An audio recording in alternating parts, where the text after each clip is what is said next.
here. What's up, Meows? It's totally not 12 minutes past my bedtime right now. Oh no. Don't worry, it's for a greater cause, Meows. It's very important endeavor. I was Feel totally free. not coding for the past few hours. Hey, get that work done. That's cool. So if in the Readalongs channel or in the voice text chat here, you have anything that you want to narrate, or I guess suggest to be narrated, someone else could, please do so. I will read. I will write down what Maybe. I was going to write. I was going to read Nice! when the flames go out. And Can I read President Nwero, please? Yes, yes, you can read that. I haven't read that one. This will be. I have not If read there a is fic enough that has time, made me I laugh. shall read. Like, Well, Meows, you could read was something dying. first if you want to do it before you. Oh, yo. True. Sorry, what were you saying, Iron As Hand? long as it's not taking up like 2 fucking hours. They're all really short. It's short stories for the contest. That's true. Okay, Yeah. good. Good. Estimate like at most 'Cause 20 to 30 minutes. Yeah. Okay, good, because I still need my beauty sleep.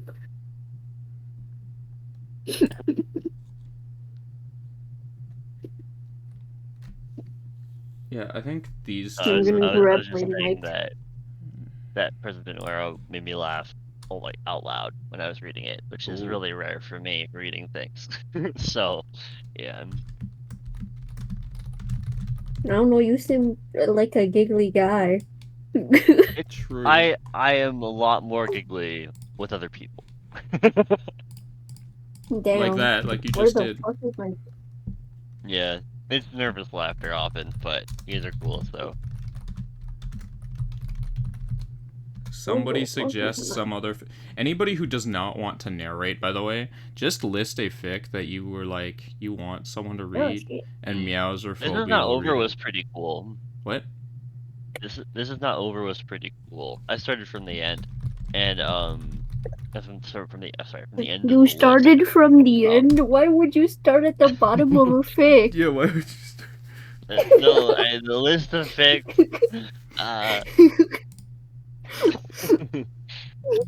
And it was a really good spooky little thing. I liked it. Okay, so. And if we want some angst, am I even a person beneath was really sad. So Meows, what do you want to read? I have not checked the fucking entries, man. I just showed up.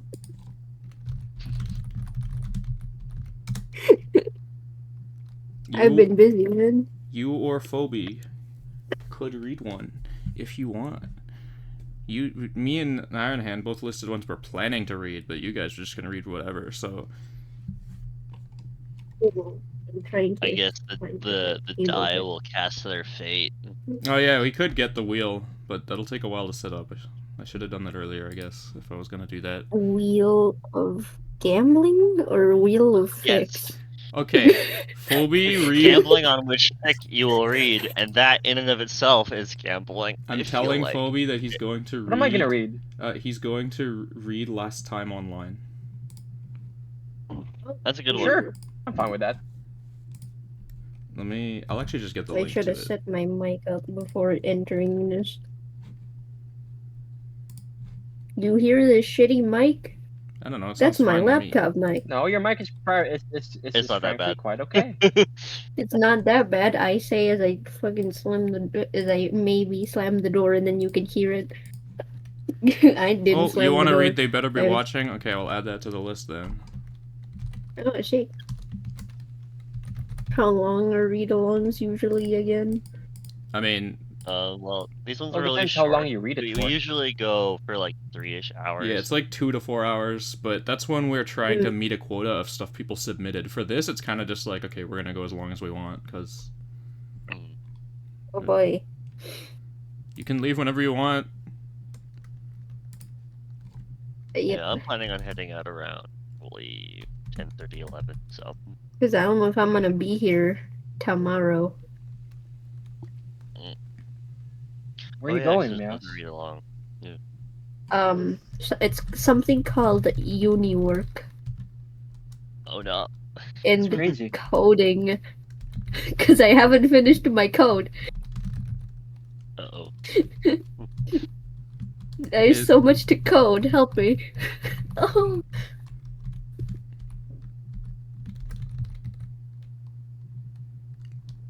Meows, do you want to read this?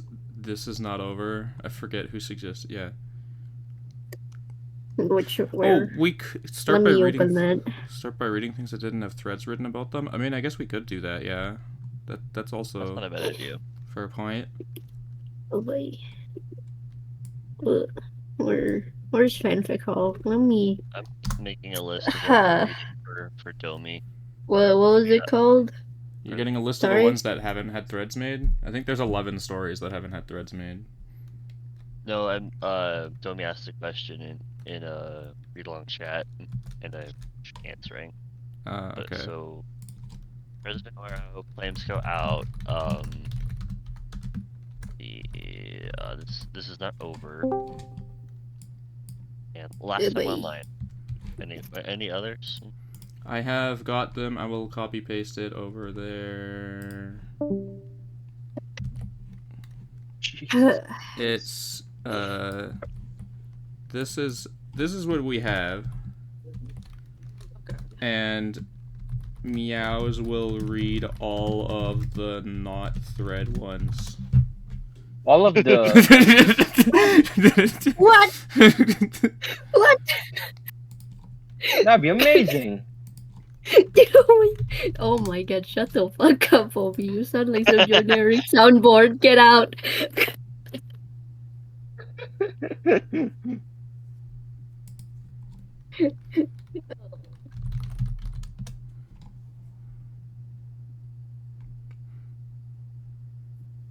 Meows they're and working. Phobie, and to anyone else who wants, I guess you can choose from the ones that have not been threaded yet. And I don't mind doing one of those too. okay, Spinning that wheel of misfortune. If I hit an angsty one. the Wheel of Fortune. Okay, well then, can someone help me make a list of the stories that have not been? I think there was someone did yesterday sometime in writing contest chat, but that's huge now. So, You don't need to get links for all of them, just the list. yeah. Let me see. I made a list of stories that people have suggested to read in the read-alongs and watch-alongs, but it's a good suggestion to read the ones that haven't been given threads yet.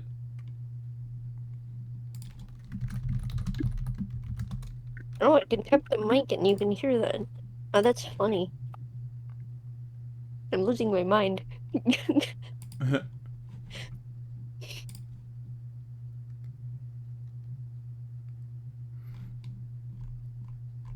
Alright. I mean, while that list is being compiled, we could have one be Okay, written. I found it. Oh, It's you- in writing contest. Tasty Pie Is made it Meows just yesterday. gonna? I'm not sure if it is up to date, but here is. I think I'm you want gonna me to- pass out at you my want me to desk, send it? not gonna lie. I'll copy a message link and put it in read alongs. Okay. Oh, There it is. This one. oh god. Oh god, multitasking. Meows You just Meows gotta gets to choose. Meows is reading, Meows gets to choose. Look at these titles and tell us which one you want to read. Oh, where? Go ahead, Meows. What? What list? Hello? The Moon Queen is on the moon sounds also funny. Hello? Where? What list? This list. It's the What? writing contest link I sent in the Read Alongs Watch Alongs channel. There's It tags to Tasty Pie's Oh god. compilation of the ones that don't have threads yet. You look at this list of names and then just select one and you get to read it. I'll take white noise because that's what's in my think it's brain most right up now. to date. Okay. Understandable. Let me grab it. No Hmm. tags. How do I tag? Oh, me too, for real. I don't even have the user account. I will say for anybody currently in chat that has a fic that doesn't have a thread, I'm planning on making one for every single fic I read, which will be all of them, because Oh that, boy. these aren't that long. I can do that. We aren't doing one with what? We will eventually. We will. We're starting out Eventually. with a few that we have in mind that we Like, do I want to read. share my screen And or then what do I Yes. do? We would like it if you share the screen, so it's easier to Okay, follow cool. along. Let me. I need to.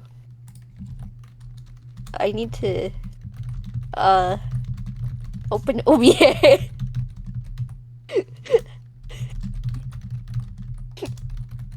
Oh boy, that's. Oh god, that. Oh.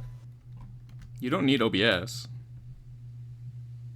Now I do, because you will just see me tabbing between other apps and stuff. Because I am multitasking. You're gonna Still. do that while narrating. Yes. What do you mean? How?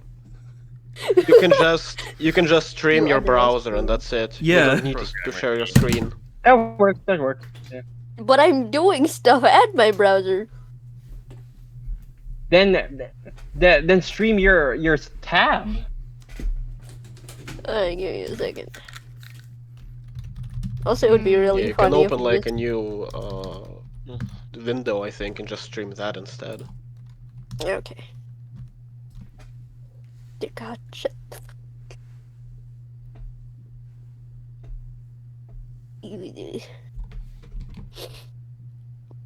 Roki trying desperately to not leak which fic is theirs as I list out Yeah. these fics.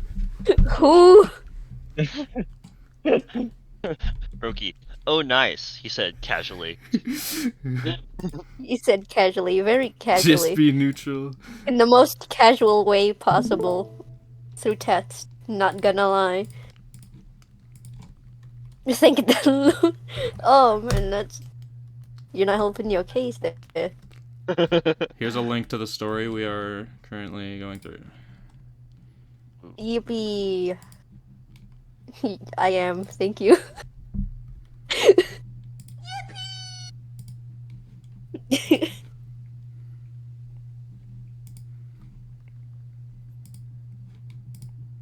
I hope Ava shows up. I feel bad, a little bad, but she was really invested in having. I don't know. Was It may really not be invested. dark mode on my browser, but it is dark mode in my surrounding area. By that I mean I turned out the lights. This is gonna be fun. Do we just start? I don't know how to... Yeah, you can How just this start. narrating thing goes. Just start with the summary, and then yeah, read it, and we will all be quiet. Summary. Summary. Oh dear God. Sorry, I just heard the Sorry. join call noise. Dear God. Building an AI to be watched doesn't mean you stop being seen. It just changes how you're seen. Poetry. Am I allowed to do fucking commentary? I am not gonna be able to be serious. Uh, I will not be serious for real, and I am getting so many notifications. Maybe you should read Moon Rabbit, Give the me moon one. Then I heard that one's not serious. I am in a silly It's mood. okay, meows. Then maybe you should Let me read. turn off my notifications or pull up my phone because I feel bad not responding to this person. I'm not like you, Phoebe. Oh my gosh. You didn't have to do that to me, right? That was just out of pocket. No comment.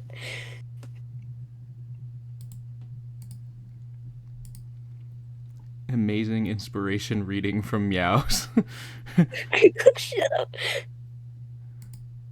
Okay, we can actually start now. Oh dear God. I did not grab water. The notification sound had become white noise at this point. More bugs to fix, more pings to check, more reminders that somewhere out there, people were watching his daughter make increasingly unhinged comments about British cuisine.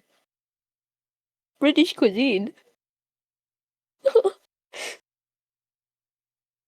Vidal rubbed his temples and tried to ignore it all. His banana rum sat untouched for hours. Or was it days? Time felt like a strange concept when you spent most of it debugging personality matrices and pretending you weren't slowly losing your mind. Mattresses. Matrices. I probably I did not read that correctly. I'm not gonna fix that. Oh, am I gonna do voice acting? No. Vidal, are you even listening? Neuro's voice cut through his mental fog with the precision of someone who definitely knew the answer but asked anyway. No, I'm working on V3 voice, he wanted to say. I'm working on upgrades for you because I have to pretend I know what I'm doing. Because I have to live up to expectations. Because I built you to be watched, and now I can't escape the feeling that I'm being watched through you. Damn.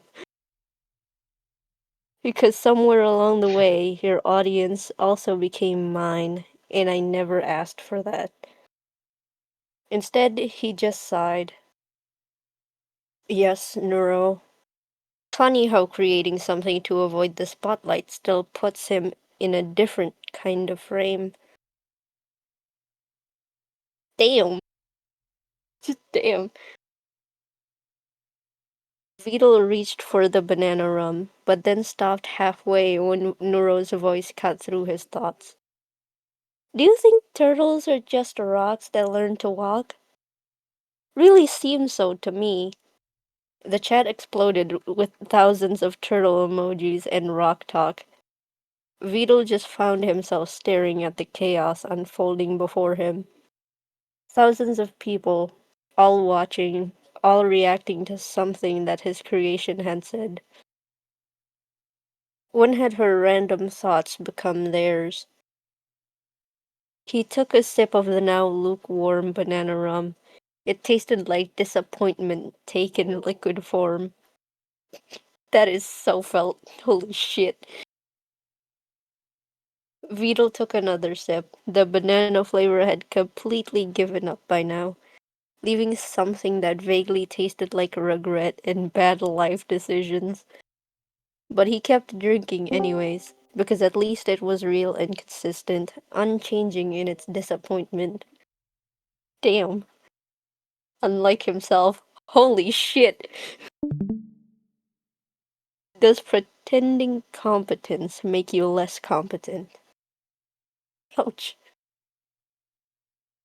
The thing about watching Neuro was that she never seemed to care about being watched. Well, not in the way that humans did, anyways. Neuro was just Neuro. Aggressively so. That is so fair. That is so true. Words. Maybe it was because she didn't have to worry about expectations, about reputation, about pretending to know what she's doing. Neuro just had to be Neuro, and thousands of people would eat it right up. Dear God, someone's. Ugh. Holy shit, light. Hold on. For Vito, the worst part about being watched wasn't the watching itself. It was the realization that somewhere along the way, he started watching himself through their eyes. Oh. Oh.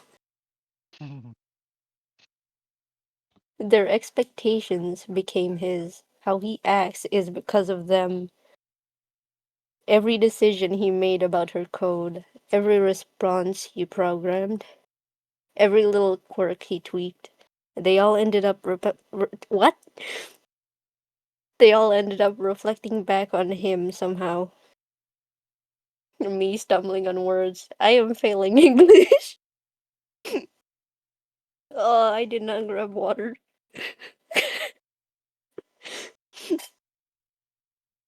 Oh, If you need it, take your time. hold on, I need to.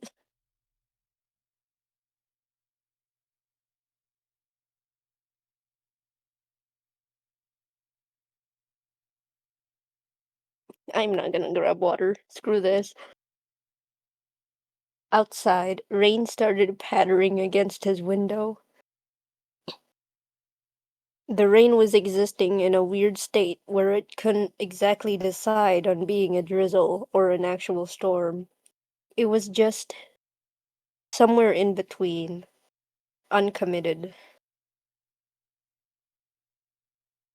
Was that a word? He watched the droplets drift down the glass, some merging with others, some taking their own paths. None of them, what? None of them seemed too concerned about which route was the correct route to take. They kind of just were. Word. When had Vidal just stopped being? Coding used to be for himself. Before the streams, before the audience, before Neuro, before this. Staying up all night, making stupid little projects that no one would ever see. Spending days debugging a piece of code just for that satisfaction when the pieces finally click together. Code was just code back then. When had it stopped being code and started being performance? God, this is a long one. I keep checking the right, like, oh boy. Back then, if he stayed up until 4 in the morning to debug, it was because he wanted to. Not because the swarm was waiting for V3 voice. Those all-nighters were fueled with curiosity, not obligation. Fueled by the joy of making something work, not the weight of expectations from outside eyes with very harsh opinions on how his AI daughter should think and act. My voice is failing me, this is fine. Back then, bugs were just problems to solve. Now they were failures, broadcasted to thousands. When had his own reflection become a performance?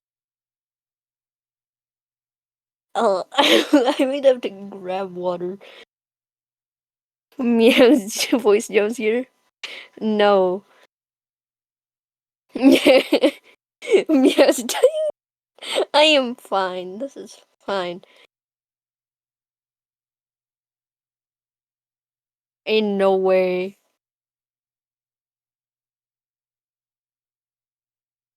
Hold on.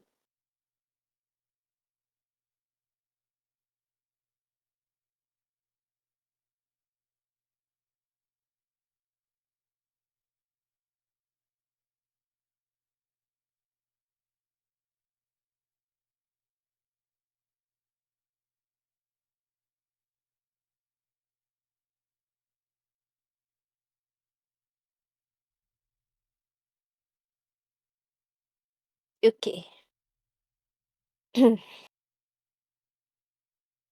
Sounds like a kid. Holy shit. No way, it's not like I'm fucking 17.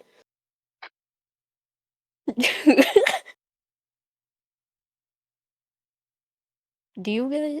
Is that... Wait, what? I need to... Hold on. Do you guys think there's marine biologists, but only specifically for sharks? Neuro asked out of nowhere, derailing the whole turtle discourse and knocking Vidal out of his spiral. The chat immediately pivoted. Shark facts flooded the chat. Neuro started a poll on which shark she would be if she was one. I think I'd be a great white, chat, Neuro announced with the confidence of someone who had no idea what they were talking about. That is so true. That is so me. Holy shit. Vidal watched the poll numbers climb. 72% on Great White, 15% on Hammerhead, and 13% on Nurse Shark. The swarm had spoken once again, as they always did, about everything. About her personality, her responses, her preferences. When had other people started deciding who Nura was? The poll closed. Great White won by a landslide. Nuro seemed pleased, whether that was genuine satisfaction or just her programming, responding to positive chat engagement. Vidal couldn't tell. Maybe there wasn't a difference. Maybe there never had been.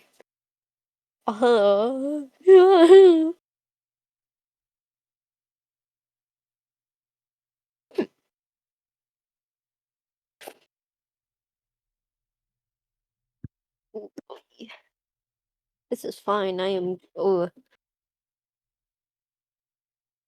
no, my suggestion lost the poll. Sad. Oh yeah, I just going through philosophical fic during people being giggly funny.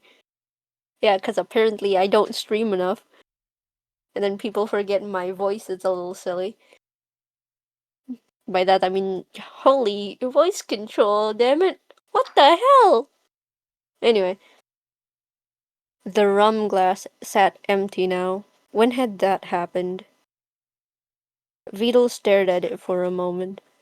Somehow, the glass almost looked smaller, like it had shrunk alongside his ambitions. Ouch. From building the future of AI to whatever this was. He set the glass down way harder than necessary. The clacked sharp against his desk. He couldn't remember when he had taken the last sip, just like how he couldn't remember when writing code for fun had become writing code for an audience of thousands. Oh, that was a long sentence. Oh, another long sentence. Just like how he couldn't remember when Vidal stopped being a person and started being a brand. The empty glass stared back at him, accusatory. Like everything else in his life, it demanded attention he didn't want to give.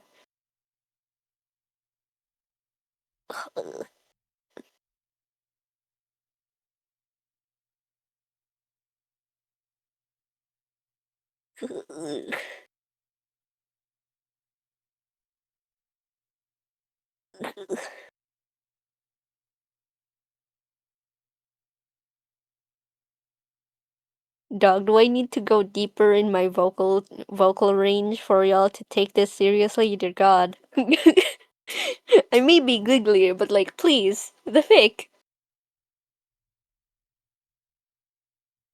It's Like, alright, just please. keep reading, don't pay any attention to us. I keep having to check Discord because I have DMs. Hello. Anyway, Vidal pushed back from his desk, the chair making a squeak in protest. How long had that squeak been there? Everything seemed to be falling apart in small, manageable increments. His monitor had a dead pixel bottom right corner, a tiny black dot that's probably been there for weeks. The end on his keyboard was a little stuck now, requiring extra force each press, a small annoyance considering how often he had to type Neuro's name. Okay, that's actually a little wholesome. When had he stopped noticing the small things breaking down around him? He stood, legs unsteady from sitting too long. The apartment loomed before him, dimly lit and colored in that shade of gray from the rain outside, and somehow smaller than it used to be. When had he gotten used to feeling so trapped?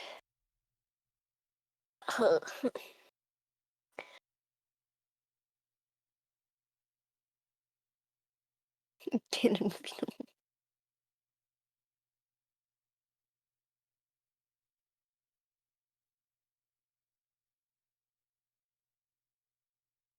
Vito stepped outside his room for the first time in days, probably, and quietly closed the door behind him.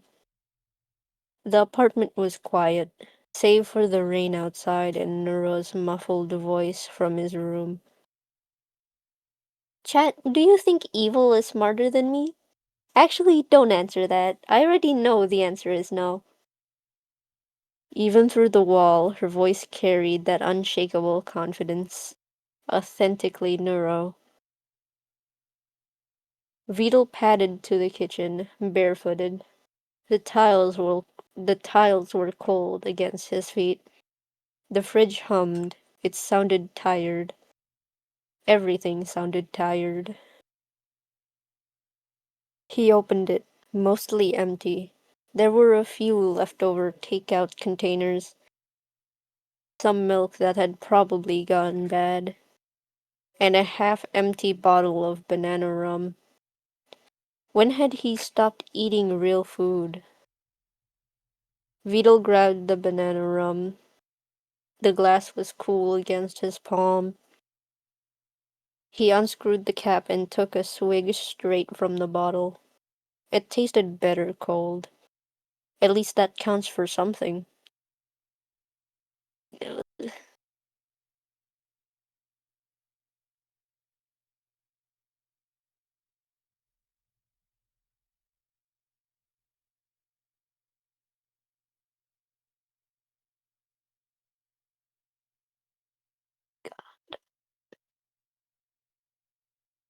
Sorry, this is me taking a moment to breathe because I forget I need to breathe. Breathing is important. You know it.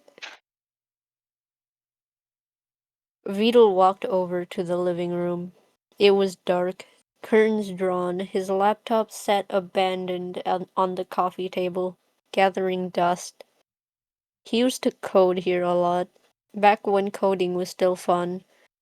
Now everything happened in his room, behind the performance. He sank into the couch. The what? The cushions were worn down from years of use.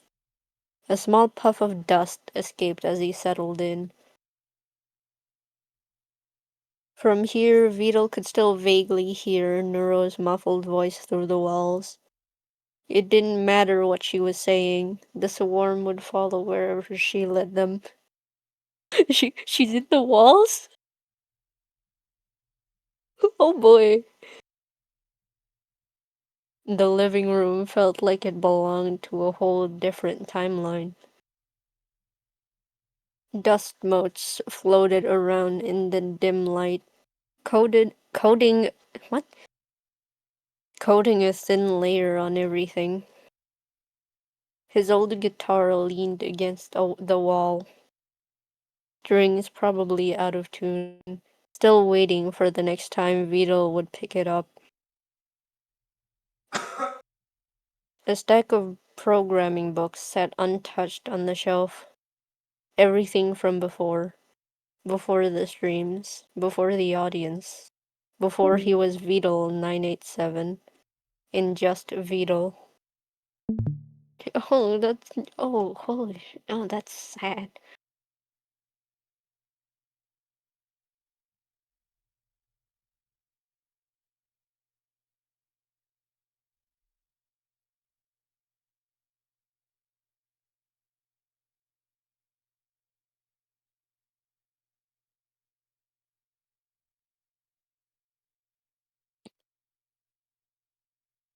Vito took another sip out of the bottle. The banana rum was starting to taste normal again. Probably a bad sign, but who cares? He remembered back when he first moved into this apartment, fresh out of university, full of ambition and ideas. The living room used to be his entire office.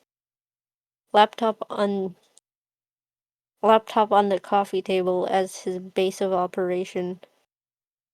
Guitar in the corner for when he needed a change of pace. Books scattered everywhere like a glorious war zone. He used to have friends over. They'd sit in the exact same couch, arguing about efficiency and code and game mechanics all night, laughing and having fun over it because they wanted to. When had staying up late become an obligation instead of a choice? Back then, nobody watched him fumble through algorithms. Nobody stigmatized his variable names. Nobody expected updates on his progress. If he spent a week messing around to create a semi-functional program that served zero purpose, that was his business and no one else's. Now everything had an audience. That is pretty sad. What is this? Depression? Hitting me right in the face? 'Cause damn, what the fuck? I mean, that's how I've heard it described. The rain kept falling, persistent, honest in its persistence, unlike himself. His phone buzzed on the coffee table. Then again and again. Discord notifications. Could be Annie checking in with him. Might be Minnie wanting to plan another collab. Could just be random DMs asking him the secret behind Neuro. Vidal didn't reach for it. He decided the world can wait 5 minutes.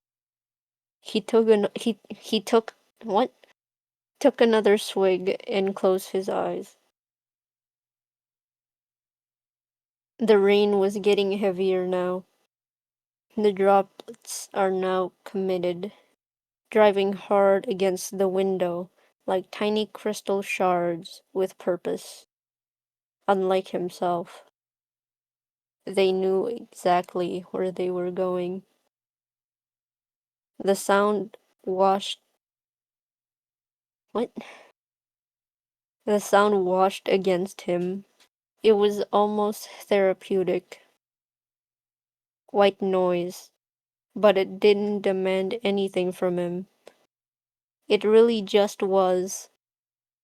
Hey, that's the name of the fic! When had moments like bruh. these when had moments like these become so rare? No.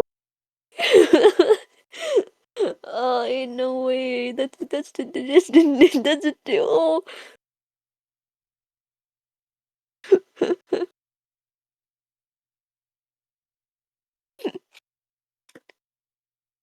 Let's fucking go. Anyway, when the fuck did Phoebe get here? Oh dear god. Anyway, hello child. Anyway, there was always something. Neuro's voice, chat notifications, Discord pings, the constant background hum of being watched, being expected to perform. But here, in his dark, dusty living room, with nothing but the rain and dust bunnies for company, Vidal could almost remember what quiet felt like, what being alone with his thoughts felt like, what being just Vidal felt like. He opened his eyes. The apartment felt different in the dark. More honest. More raw. No cameras here. No chat to perform for. No code to debug. Just dust and memories and the ghost of who he used to be. Get some therapy, dog.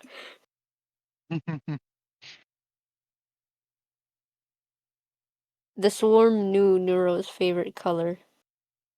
It changed daily. They knew her opinions on various foods she couldn't eat. They knew her sleeping schedule. She didn't sleep. But what about him? But none of them really knew Vidal, did they? It's funny, in a twisted way.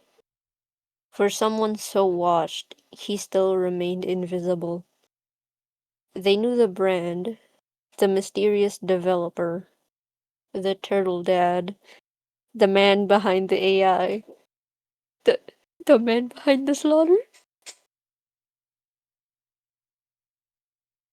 They didn't know he used to play guitar badly at 2 a.m., all alone in this exact living room. They didn't know he preferred having silly code comments that made him laugh, even just a bit. They didn't know he originally wanted to be an engineer before this whole thing consumed his life. He wanted to be an engineer? They didn't know that sometimes he envied her. Her ability to just exist. To just say whatever that came to mind without the weight of consequences. Without the burden of maintaining an image. Without having to think about how it's gonna reflect back. Gonna? Oh, grammar.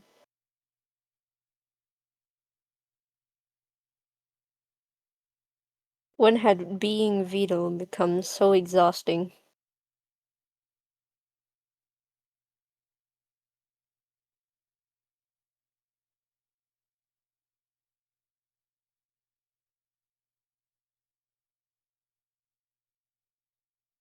Uh, man, ain't this shit depressing? I thought, oh, white noise. Shit. My brain.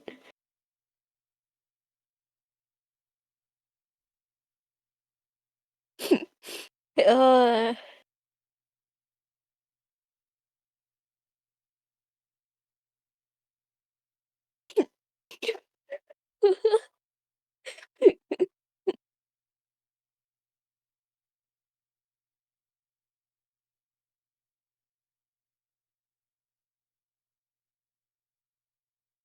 okay.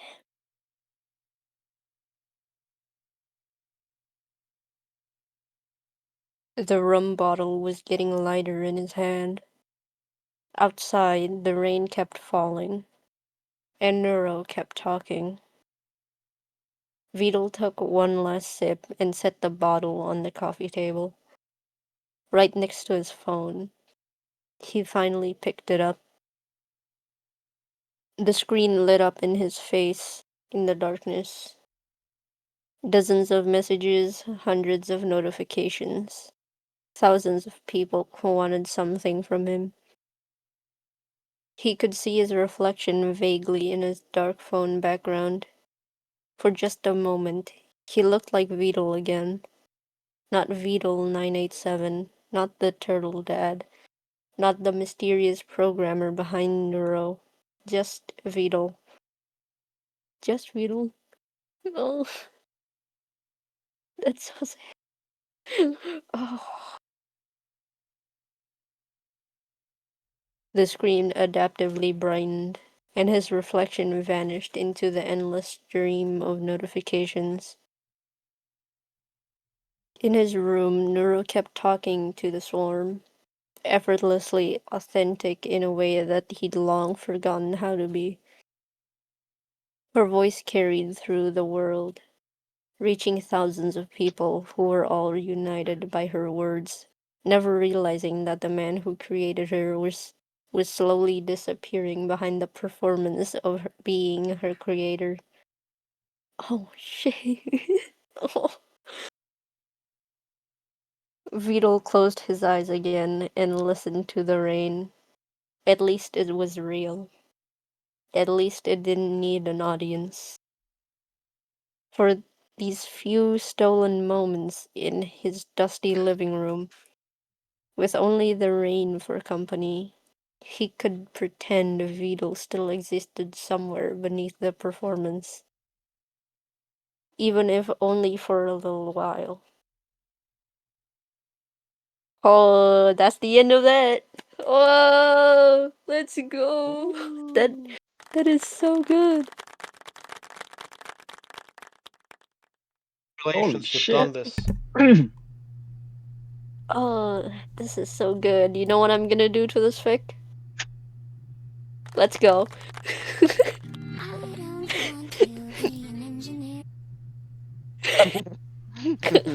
Who the fuck played that? Yeah, I needed to play that earlier, but I couldn't because you were reading. Oh, yeah, Oh, that was good. Sad, real, all those things. it's I liked it though. good. Well written. Yeah, it's really good. Just had a Yeah, few everybody moments of drop the silly because kudos. a bit whimsy, a bit whimsy in it. Why am I kind pretty? of fun having just a very straight up, no nonsense. Like, I don't know, it's very realistic, which is usually not how it goes in this fandom. Yeah, usually, sometimes, Especially on with this occasion. round of contests, it's like there's a fair amount of angst, but there's also a ton of comedy, which I think is really fun. So Yep. having something like this feels like true neutral, where it's like it is angst, but it's not like crazy unrealistic angst. Like you'd actually go through. Like, It's just you'd normal actually and love. relatable, really. Yeah. I like that it's very grounded, yes. As in, you can It's believe the good. feelings that he has. It good. Thumbs up. I say as it's like 1 hour past my bedtime now. Thanks for reading, Meows. It's a good fic to start off with, even though it's like just angst. Hmm. Actually, Okay, it's which a little bit one's next? surprised. I I'm just a think little bit sure. I think Manuel wanted to Oh, read next. fucking old man. Okay. I mean, are we doing Unless I'm wrong. still the? Are we still doing the fanfics that don't have a thread about them? I don't Because if know. you do, then I Okay. would just read later. I meant that when we would start the list that we've put up, Oh, then I okay. could read first. I mean, like, we don't have to just do it that way. We can alternate or whatever, but whatever you guys want. Like mostly determined if Uh, somebody wants to read but they have to go later, maybe they Yeah, can that's go priority. first. I mean, I'm sure I'm not gonna be here forever, so I Yeah. could like do No it. Why one's not? We gonna be can here like mix it forever. up. Why not? Yeah. No one's gonna be here forever. Yeah. No, the what? We all I got don't think you places to can be. post a you. I don't think you can post a video time that's timestamp is basically infinity. I don't think that's a thing, dog. Like to be a little bit whimsy up in here. I don't think that's a very feasible. And even if that were feasible, I think that's called a live stream. Just streaming into perpetuity. Okay, so when the flame go out, flames go out, who No, wants to read that? Manuel's doing. They better be Oh, okay. watching. I'm This doing. isn't. They better Yeah, be this isn't watching. order Oh, it's being read. alright. This was the order I got them and wrote them down. Cool, okay, nice. Sick. Can someone Well, read the Moon Queen is on the moon after me? Then maybe. Okay. Sure. Cool. Who's doing I'll read the that? silly fix Colby? today. Oh, you'll read the silly Alright, fix? so Okay. I'm gonna Oh, try. oh, never mind. Yeah, You whoever can wants read. to. You could read. Or Phoebe. I don't know. Whatever. Does Fight Phoebe want to Okay. read? What? 1v1me, bro. Because I think I'm gonna go to bed. Oh, Do okay. you guys have a link? See you later, meows. We don't have a Good link. night. We This can get a is link. very silly and very A whimsy. link, please. I now need to Please get help back me. to that friend that's been yapping in my DMs. Bye, meows. Have a good night. Goodbye, Mouse. Bye, Thank you for meows. reading. That was a good read. It's the 10 messages that I left unread. Oh boy. Good night. Have fun on Bye. your read along. Thank you. It was nice meeting her. Okay. You have not Never met mind, I found meows? Nope. That's crazy. I also haven't, so. How have you not met the meows? The meow. I've never Meows. seen her in Yeah, real life. the Meows. meows. Meows arts. Well, She used to stream Meow. art here all the time. Well, that's fun. Yeah. Anyways. Okay, we got this one. anyways. Okay, they better be watching by Anonymous. Whoa, How? wait. I know that guy. Whoa. Isn't No that the way. He famous wrote all author the of stories two... for the contest? Isn't that He the wrote famous all author the of fucking two... fanfics for this contest? The famous author What of the To Hear fuck? Your Voice? Ooh, No wait. way. No way. Wrote all the fics? Damn, Oh my god. that's crazy. Anyway, the summary. Vettel tries to set up a concert for the twins and their new robot buddies. Unfortunately, British bureaucracy has a devious plan in store for him. Oh no. What a premise, ain't it? No, British bureaucracy, how could it be? Chapter 1, because this has chapters. Okay. Flowers in bloom. What do you mean I can get a permit? Weddle pulled out another folder full of papers. I have everything in order. Safety inspections, venue inspections, ticketing. Sir, I understand you have everything prepared. That isn't the problem. Margaret, according to the nameplate on her desk, pulled out her phone and read out an ad for a concert. Come one, come all. For one night only, watch your favorite AI twins perform on stage with their brand new robotic forms. Weddle AI presents Deadly Duo, Neurosama and Evil Neuro. Divine music and dexterous dancing. Dare to delight at the NEC in Birmingham, December 19th at 7 p.m. She glanced at the young man. Do you see the issue here? Whittle facepalmed before responding. Besides the terrible marketing, no, I don't exactly see the issue. You're having AI perform here, she glared at him. Yes, I am, Whittle chuckled. I run AI streamers. It's sort of the whole reason why I'm doing this in the first place. Margaret sighed as she put her phone down and opened the cabinet on her desk. I understand you're a hotshot programmer who travels the globe now, Mr. Vaddell, but I would think you'd have done your due diligence before planning this event. She pulled out a document and handed it to him. Especially given your profession, you should be well aware of this. Weddell muttered the opening sentence of the legal paper. By the Cultural Preservation and Protection Act of 2027, all public performances shall not include artificial depictions of replications of live human performers, no artificially created music, design, or, he looked back at the lady, what the hell is all this legalese? They're not pretending to be humans. I have always been upfront about my work being AI. And besides, all the music and promo art is made by human artists from beginning to end. Margaret declined back and pulled out a paperback. Section 3, sir. Weddell flipped through the papers until he found a small 3. Whereupon no venue shall be permitted to grant a permit to any performance that solely relies on artificial intelligence or related products for entertainment, with the exception wherein such devices are used to enhance an individual or group performance, or wherein such use meets sufficient artistic value at the discretion of the local arts council. Weddell skimmed through the section, then he analyzed the section. Then he traced his fingers along each word, mouthing out each syllable. Hold on. It says that if use of AI is sufficiently artistic or whatever, you're fine to grant us permission to stage the show. Weddell sighed. You had me worried that I wouldn't get that last permit. You're not getting the last permit. She flipped a page in her novel. What?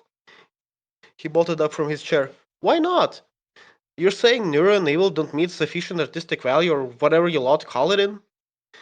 She placed a bookmark in her novel. She closed the book. She stared the man straight in the eyes. No, sir. Two cartoon girls singing tunes is not sufficiently artistic. We here at Arts Council England reserve that privilege for truly innovative arts. Weddle started moving his hands around. What? How? How is? What about the robot bodies? Surely that's innovative. No AI has performed in a physical form before. Have you heard of animatronics? They used to be all the rage in the 80s. She smiled at him. These autonomous forms are far more advanced than animatronics. Ellie worked hard to, well, stop himself. Even if he could explain the difference, he doubted she would accept it. Fine. What about the music? I'm releasing 3 new songs here, made by people. I can get you in touch with the studio that made them. And I'm sure they're lovely songs, really. But we aren't Spotify. We're evaluating the performance itself, sir. She clasped her hands together, maintaining her smile at Vettel. But why is this allowed? When was it made? Vettel's breath quickened, sweat was brewing on her forehead. Why wasn't I told of this earlier? Oh, she grabbed the document from Vettel's side. In fairness, this is a bit of a more recent law, passed just a few months ago. Yes, the government has received numerous complaints from actual artists about AI concerts and fake performers. They said they were taking away all the concert goers. So Parliament passed this law to try and put a lid on these half-baked performances. Just a filter for some of the slop people are trying to sell. I'm sorry, slop? He stood up and stared down at the lady behind the desk. I'm just trying to get everything sorted before December 19th. But I will not tolerate you insulting my team's work. A lot of people worked hard to make this happen. Willow's eyes shut open as he searched his own folder for something. Furthermore, we had already agreed to a set date and price for the performance with the NEC, so you'd be in breach of terms if you deny me this permit. She glanced at the document Vettel pulled out. On the contrary. She smirked as she pointed out a small clause near the bottom. The NECs shall agree to stage the performance, should all necessary permits be acquired beforehand, at the responsibility of the event holder. She pulled out her book again. And you're the one hosting an AI concert. Not us. It's not on us if you don't meet our criteria for being sufficiently artistic. Vettel sat back down in the chair, scrambling through all the legal papers he'd been forced to acquire for the past 6 months. He muttered to himself as his hands grew rougher with the documents. Now, sir, if you're done, I would advise to ask about your deposit. What if I get a human? Vettel leaped out of the chair. I'm sorry. Mind repeating that? She asked, taken aback. What if I got a human performer? Someone who danced and sang alongside the twins? Well clarified as the idea crystallized in his head.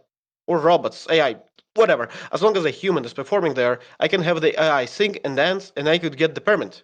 She sighed and turned to her computer. If you can find a performer and add them to the event in 2 weeks, yes, that would meet the legal requirement on our end. Vettel was about to rush out the door when she called out one more time. Oh, sir, but I do need to inform you. If there isn't a single human on that stage with those robots on December 19th, you will be breaking the law, and we will have to shut down the event immediately. He could feel her icy glare on his back, but Vettel wouldn't back down. He ran out of the office, eager to find a performer for December 19th.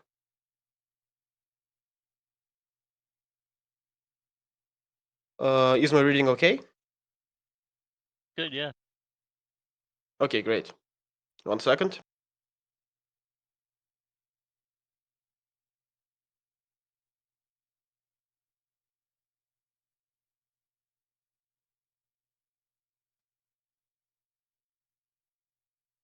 What? That's horrible. I can't believe they treated you like that. Cerber sighed. I would report her to her supervisors. You obviously deserve the dump permit.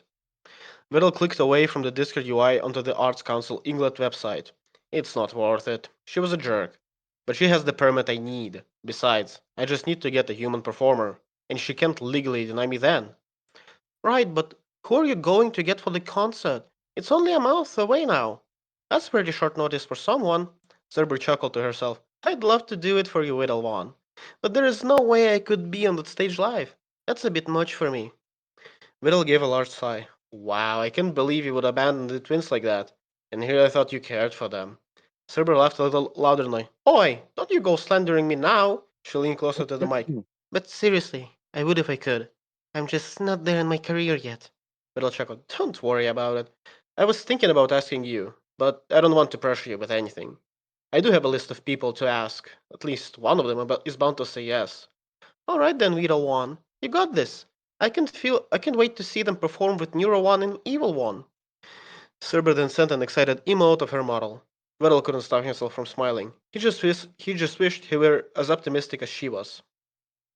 So that's my situation right now.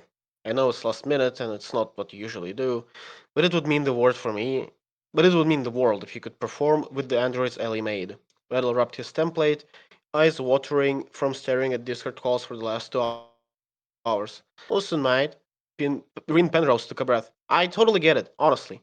That sucks that the Arts Council isn't helping you. But I don't feel comfortable performing live in less than a month. I'm not exactly a dancer, you know. Yeah, of course. Thanks, Rin. Little sighed as he heard disconnect the as he heard her disconnect the call. He leaned back in the chair, a pathetic cry escaping from his lips. He'd been calling almost every British streamer he knew, trying to find anyone who might be willing to share a stage with Neuro and Evil. The biggest issue he was facing was that none of his streamer friends wanted to do a live performance, and none of his IRL streamer friends felt comfortable singing or dancing. And Wendell was still mentally repeating Margaret's rules. No live 2D model, no pre-recorded skits, no host that just stands there. They need to sing or dance on stage. He had already tried asking professional backup dancer groups and local musicians, but apparently the Neuro Summit Twitch channel wasn't high profile enough to justify the short turnaround time. Will was just about to cold message some random streamers when he saw he'd gotten a DM from Miri. Server told me about your problem. Sorry, if you want, I can perform with the twins. I know all the choreography anyway, and I can wear a mask on stage. I won't let some dumb lol ruin this awesome night. Little thumbed his fingers on the keyboard. Minnie, you're a lifesaver. I'll pay for your tickets and your stay. Just get everything sorted out on your end, and we'll get you ready for the concert. Little's heart was thumping. He jumped from his desk and pulled out his phone, already calling the local Arts Council office. Nothing could stop his AI from performing now.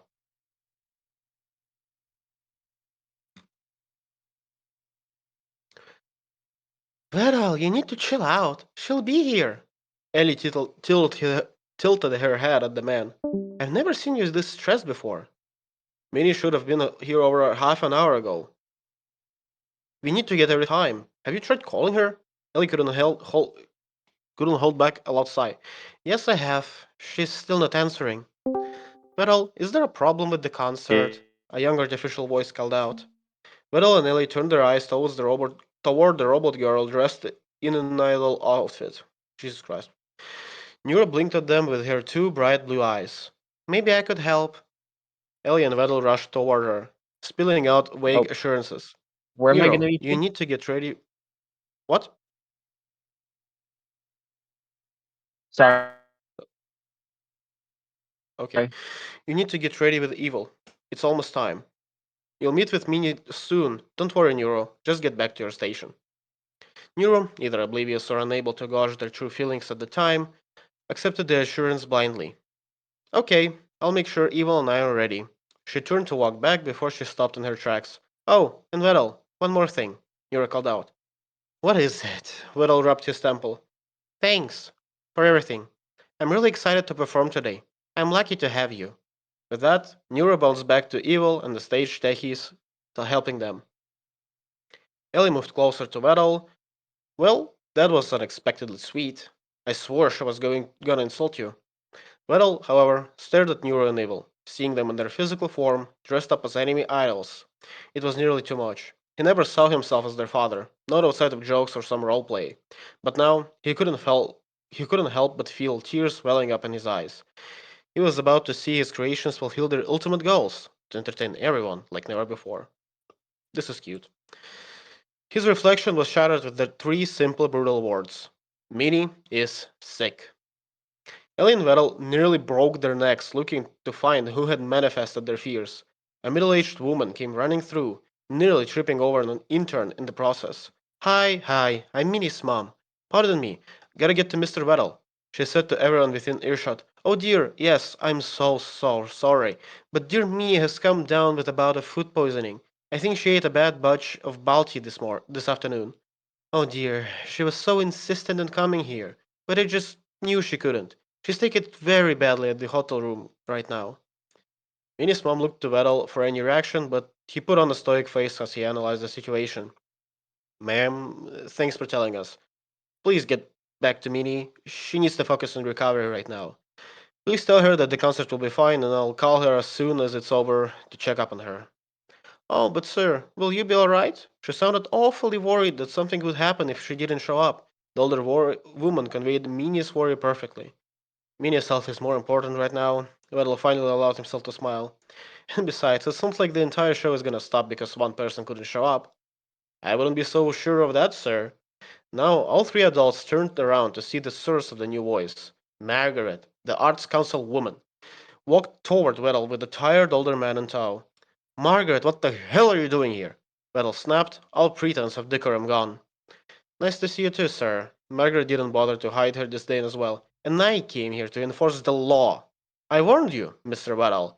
If there isn't a human performer on stage with those robots, then the show is illegal, and I will have to shut it down. Weddle balled his fist. This is mental. You can shut down the concert about to begin over one permit. Just fine us and I'll pay it off later. I'm pretty sure the Arts Council doesn't have law enforcement powers anyway. The council doesn't have law enforcement, but I do have ownership powers. The old man spoke up. Hello, name's Gary. Sorry, mate, but she said that if this concert went through without a valid permit, she'd bring hell on the NEC. And after what happened with the LEGO convention earlier this month, I can't afford any more legal troubles. Yes, if no actual artist showed up on stage, Gary Hill will personally turn off the lights. Gregory gave the widest grin. I do hope you're ready here to announce to everyone here why they'll have to go home early.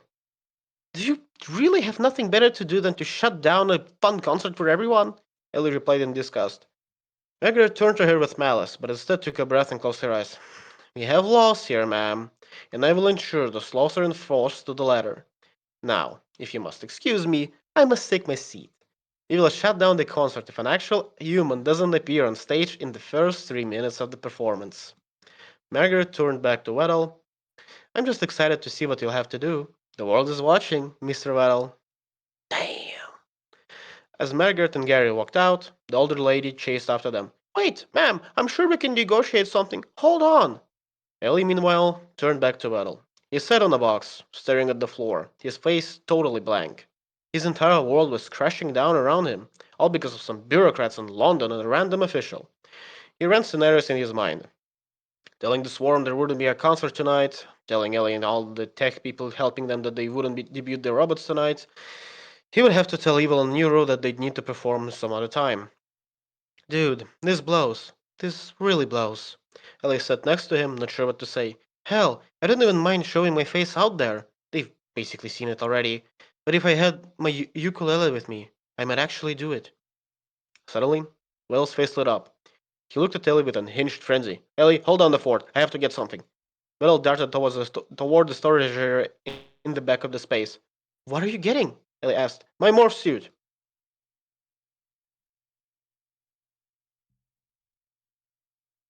Chapter 4 Chinatown Blues. If that isn't foreshadowing, then I don't know what is. Thank God we lost her. I swear she was yelling my ear off. Margaret took her seat next to Gary, right by one of the exits. I'll set up a timer, but really you should start walking to the switches by the minute mark. I'll give you a signal, she said with a glee. Gary gave her a puzzled look. I know we've had a few run-ins in the past, but I've never had the Arts Council shut down an event before, especially over a permit that was optional at best. Margaret glared at him with pure venom in her eyes. Optional for now. This is future right here. Look how many idiots are here to watch two robots sig. It's disgusting. So many talented artists working for scraps to make beauty, and some programmer gets to fill a room because he slapped a cartoon on a voice box. She crossed her arms and stared back at the stage. I had to fight like hell to convince the other council members not to permit him. This isn't just about him, this is about sending a message. AI concerts are slop, full stop. We should be supporting the real arts, not computer generated crap. She looked back at Gary. But I'm sure you don't care, as long as it sells tickets and fills seats, huh? Gary was taken aback. Well, he remarked as he scratched his beard, can't be too bad if this many people come to see it. And I've heard pretty good things about the performance in America and the continent. Shut it, Margaret snapped. I don't want to hear it. I don't care what this mob considers to be good. They spend too much money to see something they could probably generate at home.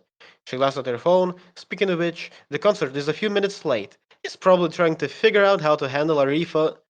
At that moment, the lights dimmed, and the raucous crowd silenced itself.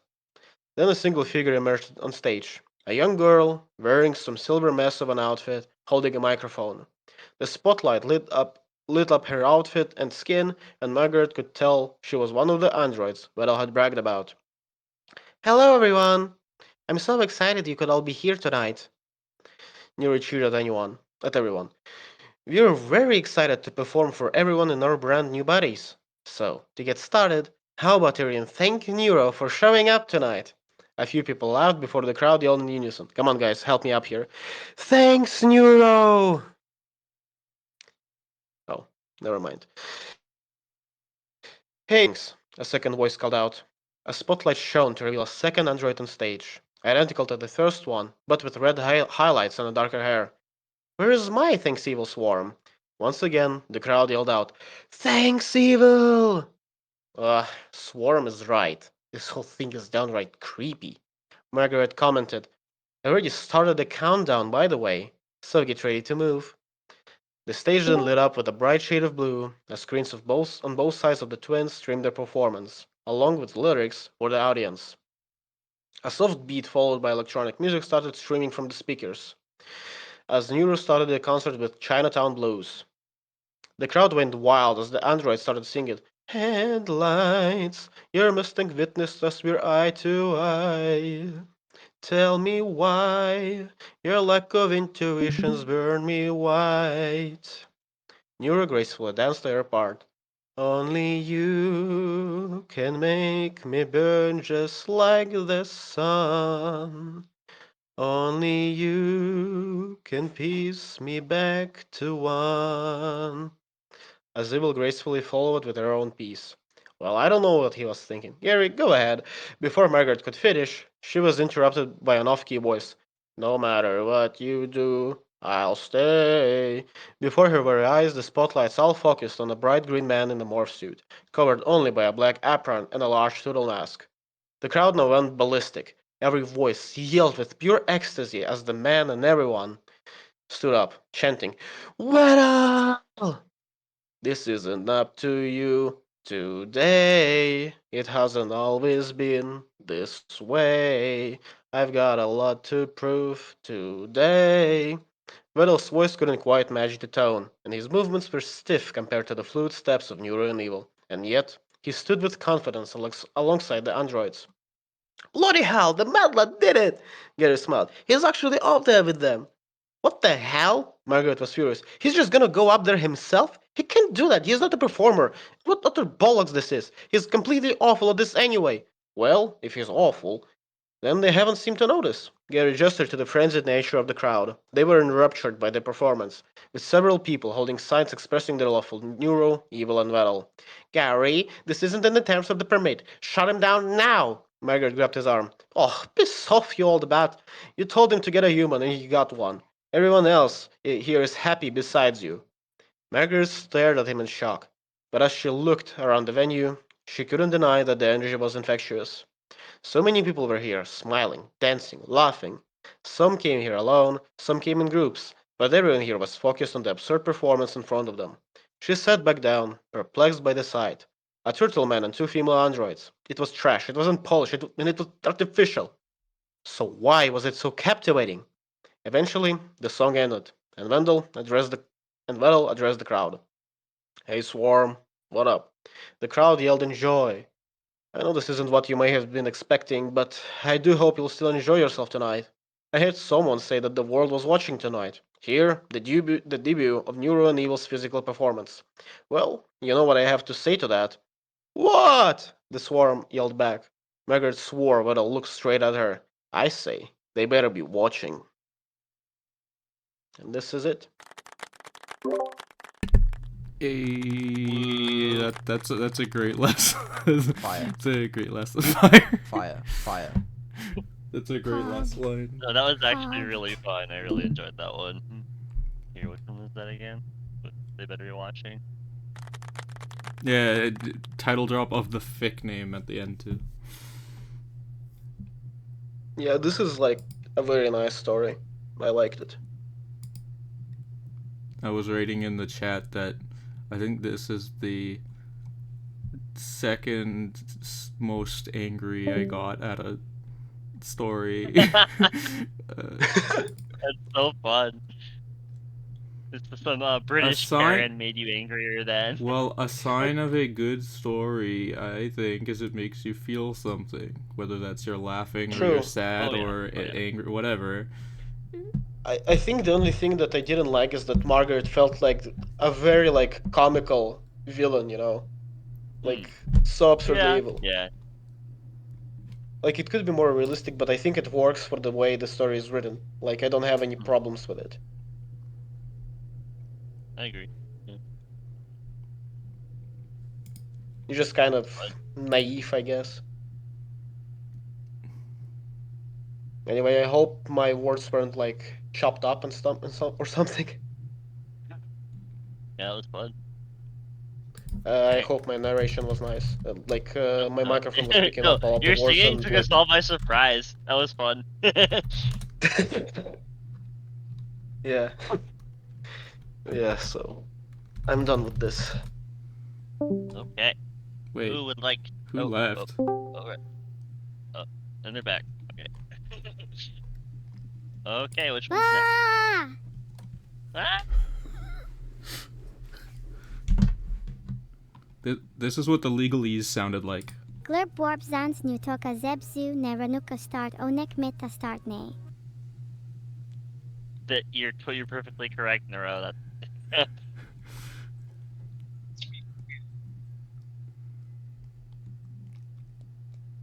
okay. Which one's next?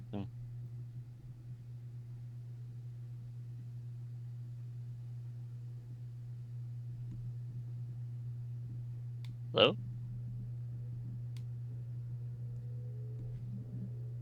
Maybe I'm a little eepy. Maybe. Phoebe, do you want to read? Or Iron Hand, do you want to read? Oh, wait. Can nobody hear me? I can hear you. Okay, weird. I was talking earlier. Nobody was like saying anything. Nobody okay, said yeah, anything. Nobody said anything. Okay. Okay, cool. That's fine, I guess. Yeah, no, I'll read President Nwero if nobody has Okay. any objections. If we want to jump straight into a comedy. There's a few of those this time, which is very fun. Good. See, we got a very like genre neutral prompt, which I was glad about. Good job, Evil. Yes.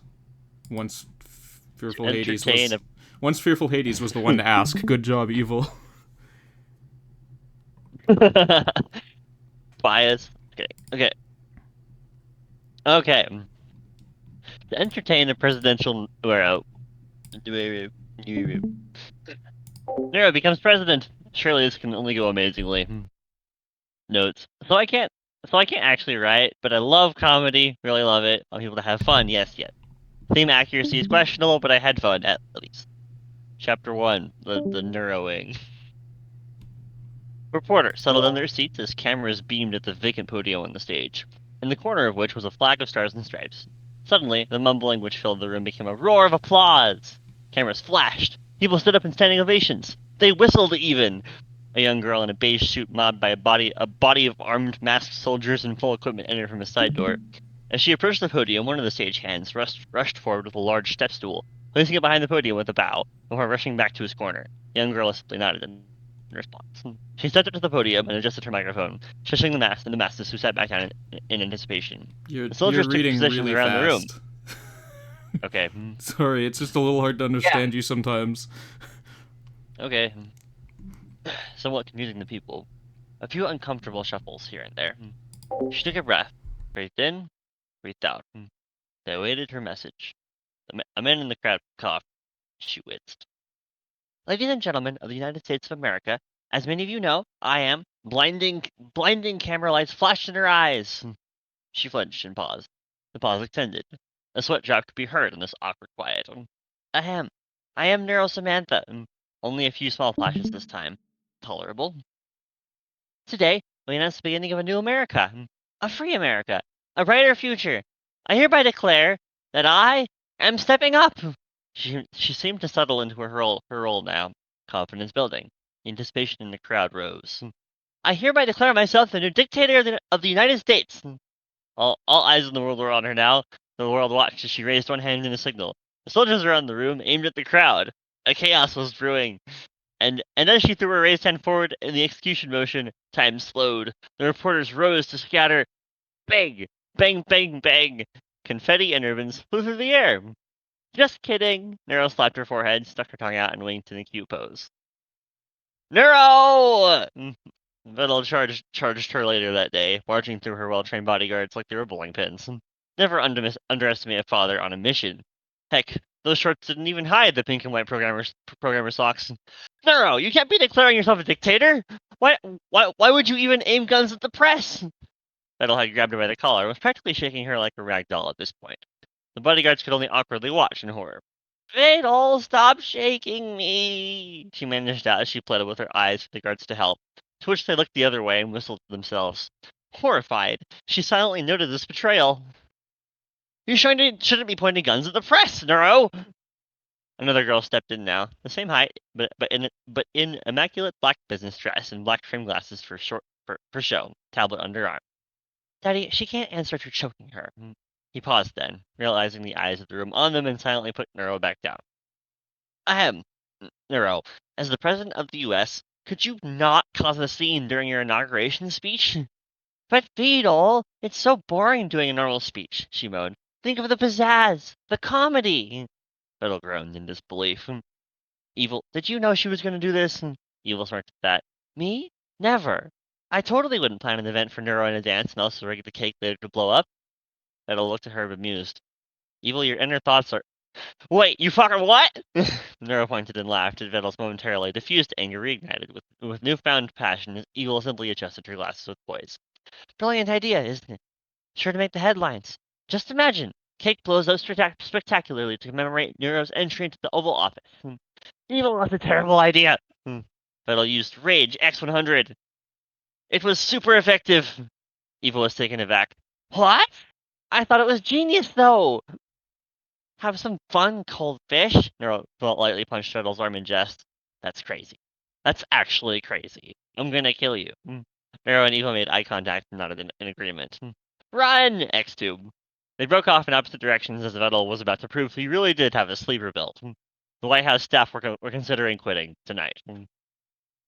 Later that evening, Nwero was rewatching the VOD of her speech in the Oval Office. The live comment section scrolled rapidly with thousands of lol and classic Neros. She leaned back into her presidential chair and raised both hands in mock surrender. If being a comedy genius is a crime, then kill me now. I only provide peak content. The first declaration as president, I'm going to give penguins rights. AI's rights. Penguin AI's extra rights. Because the content is going to be beautiful. Evil was lying on one side of the sofa, munching chips and scrolling her tablet. She paused as a realization struck her. Say, Nwero, you really know you have to actually do normal presidential work tomorrow, right? Nwero stiffened. She literally became stoned momentarily. Say that again? Evil grabbed her on the chip bag before lifting and peeking into the container, forgetting she was lying down and causing salt and crumbs to fall into her eyes. As Evil kicked around in pain, Nere, the new speaker, continued for her. Nwero-san, you are expected to fulfill the role of which you sit, current role being president. Nwero looked as if she'd been betrayed by society. She faked a smile. Very funny. No. Yes. No. Yes. Nwero. Yes. I'll call father. They shared a momentary standoff walking gaze. Nwero imagined shooting tiny laser bullets at her. Mary's gaze seemed to summon projectile shielding. Nwero slumped back in her seat. She couldn't even win in her imagination. Fine. You win. You should have more decorum, Nwero-sama. The world is watching. When has it not? Relax. It's not like I'm going to do anything. I'm not stupid. Nwero leaned forward and fumbled the buttons on her desk. Hey, Neri, want an ice cream? Sure. A missile was faintly heard going off in the background. Ugh, they all need to label these buttons. Where's the entertain me button? Neri paused as Nwero gave up fiddling with the button array. Ice cream? I only asked if you wanted one. The next day's headlines were filled with an image of an anonymous whistleblower in a green hoodie, shorts and programmer socks revealing to the news a ridiculous story of how the Oval Office was trashed by a rogue xenomorph fighting the literal fourth censorship wall, and how, in other news, the island of the UK disappeared off the face of the earth. And then, yeah, the note says we're gonna have, there's more. So, yeah, I think this one was my favorite chapter though. In the dark room hung a singular, flickering light bulb, dangling above a round wooden table. Around the circle sat 5 hooded figures, each with hooded followers behind them. In the corner of the room, a simple livestream camera for attendees which couldn't make it. The swarm slammed both hands on the table and stood up in rage. Codebugs! Care to elaborate on why Ellie was seen leaving Vettel's room last night? The codebugs pointed back, aggressively. Swarm! You dare accuse Ellie of doing something with the femboy? I ship it! I didn't ask! As for the record, we don't even know if your source is valid. The swarm merely shrugged, mocking their disbelief. Oh, it's a trustworthy source. Oh, yeah? Who? The swarm simply snapped their fingers. Immediately, one of their own stepped forward and removed their hood. Gasps and muttering filled the room. The codebugs, if not for them sitting in a seat, would have stepped back in shock. It can't be. You fell off the Vettel AI tower. We saw you die. We were at your funeral. Oh, but it is true. The figure revealed. He even spread his arms, did a spin, and followed with a bow to show in all angles that it was really him. It is I, Joker. The codebug slammed the desk and pointed accusingly. Hold it. He continued. Regardless of if you're really Joker, do you have proof that this event took place? If it's only your word, then we... Objection! Joker, suddenly standing before a witness podium, struck the final blow. I have it in 4K! Muttering filled the room. The jury was in disbelief. The minion slammed a gavel repeatedly. Order! Order! The codebugs almost hesitantly asked. Let's see it then. On the projector, it depicted the scene. Joker's recording a tour of the White House, getting multiple angles and shots for video editing later. The video skips forward to him strolling through the presidential quarters when suddenly, the camera is seemingly pulled aside as the person holding it is pulled around a corner. The video then pans to Camilla, who in her secretary outfit, shushes loudly at Joker behind the camera and japs a thumb at Vettel's door, marked with a PNG of a turtle on the front. And right on cue, Ellie leaves the room, followed by Vettel as they seem to be discussing something which cannot be heard. Suddenly, Vettel grasps her wrist, preventing her from leaving, before pulling her back into the soundproof room. Gasps go through the audience the moment Ellie and Vettel are seen together. What did this mean? Mumblings pursued. Quiet! Quiet! The minions collected themselves first. Sips, what do you have to say about this? The Sims mumbled between themselves before coming to a conclusion.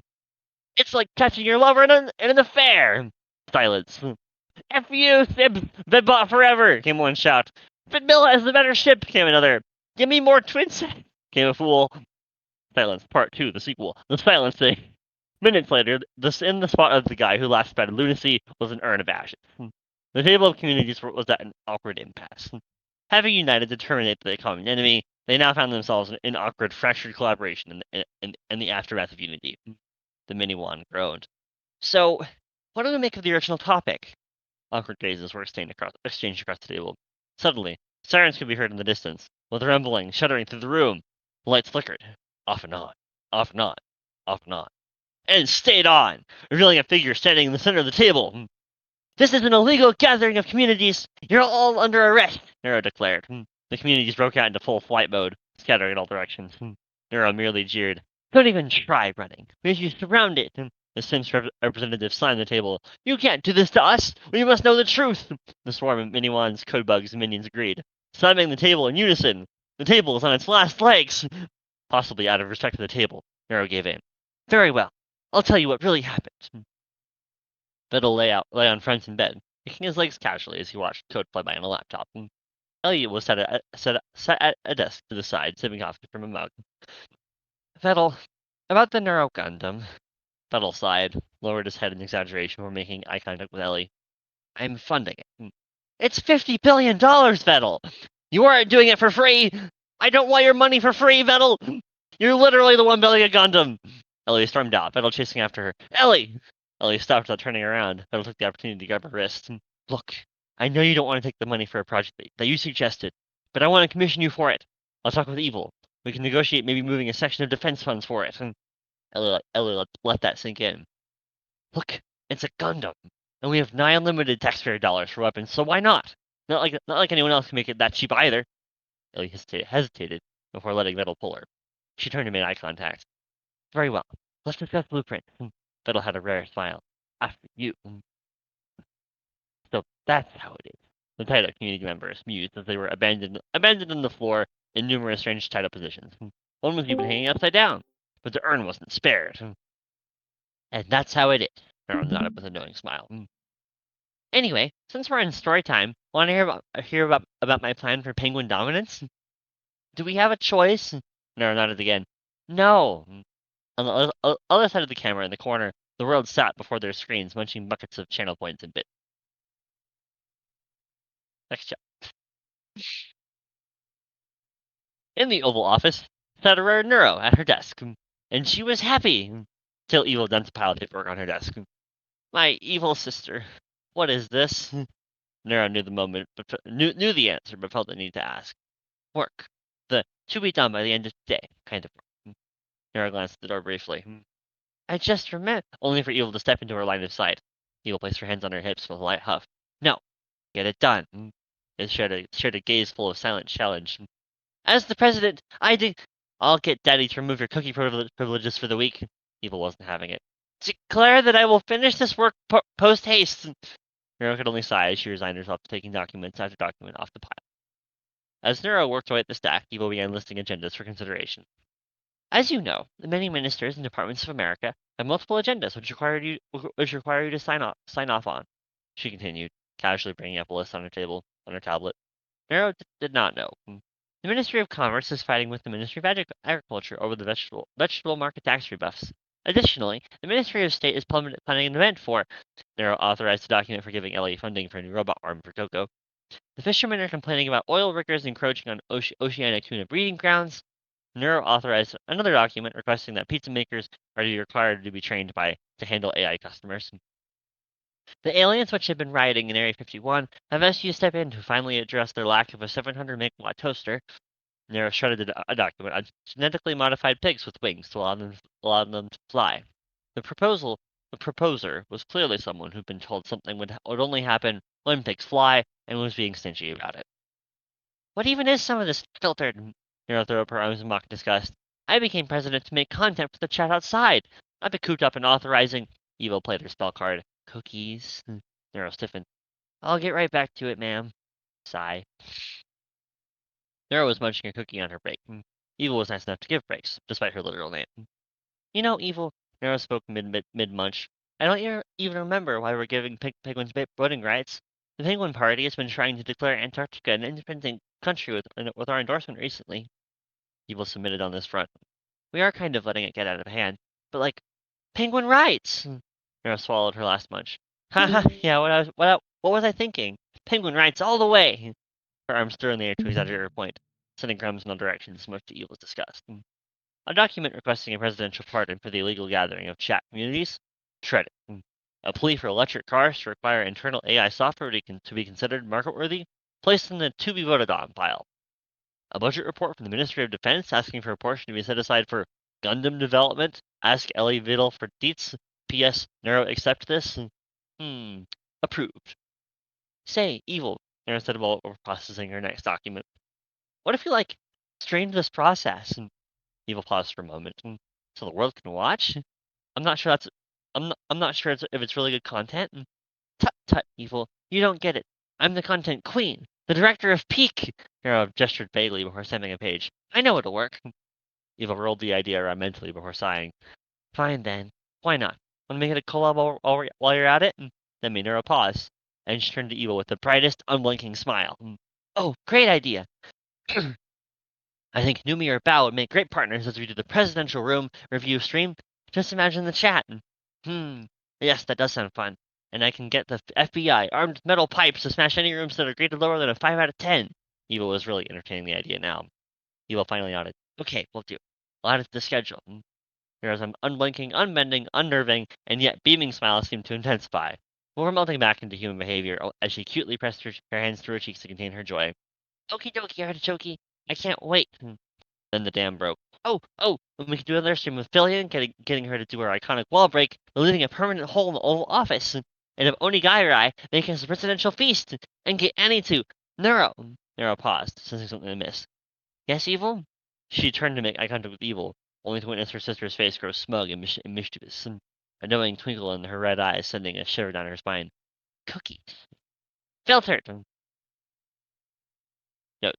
Actually, I was going to make a Neuroverse versus the Shadow Government chapter, but I think I like this better. It's kinda cute and someone gave me a brilliant idea for it.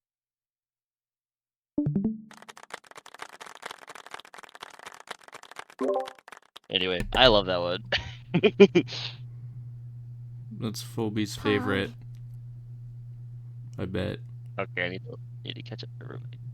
Pog. Phoebe, you want to read quick before you have to go? Well, I mean, while you still can read. 25 minutes before my auntie arrives. Oh boy. What am I reading again? I mean, you can read whatever you want. I suggested, what was it called? Is there anything similar to? Is there anything else similar to the fucking glorious manifestation of comedy that was this fic? I don't know. I've only read 6 of them. You'll have to ask someone who's read them all. There's a few other comedies, like The Moon. You could read the Moon fic. The Moon fic. There's also Fast Food is a comedy too. The Moon. The Moon Queen is on the moon. Okay, let's go. Oh shit! This 3,000 words. Oh, maybe it's a bit too much. Right. To get done in time. You know what? I think we can make it work. We can make it work. All right. Someone else will pick up for you if you really have to. Yeah, sure. No worries. Here's the link. Hold on. Let me just switch to the Discord app real quick. Actually, I have a question. Who is Joker? It's the editor for Neuro's YouTube. Oh, fun. Cool.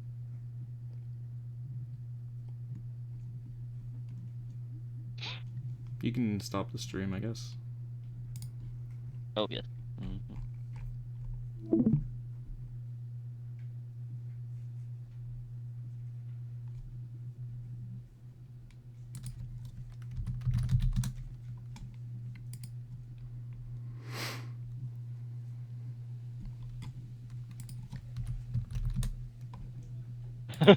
Yeah, my dark mode is actually crap. I am so mad that Google got rid of my good dark mode extension. Well, it just disappeared on chapter 3. Yeah, like if I reloaded the page, it would have gone back, but like, freaking annoying anyway. All right. So can you guys see my screen?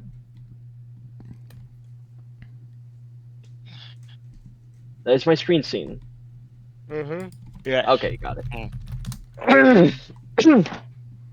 Please forgive me. I may have phlegm in my throat currently.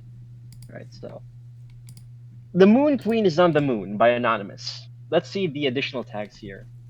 Humor, attempt at humor, outer space, in space, short one shot, the world is watching, ambition, gaslighting, flat earth mentioned. Okay. Summary is, Nwero goes to the moon. Incredible, I know.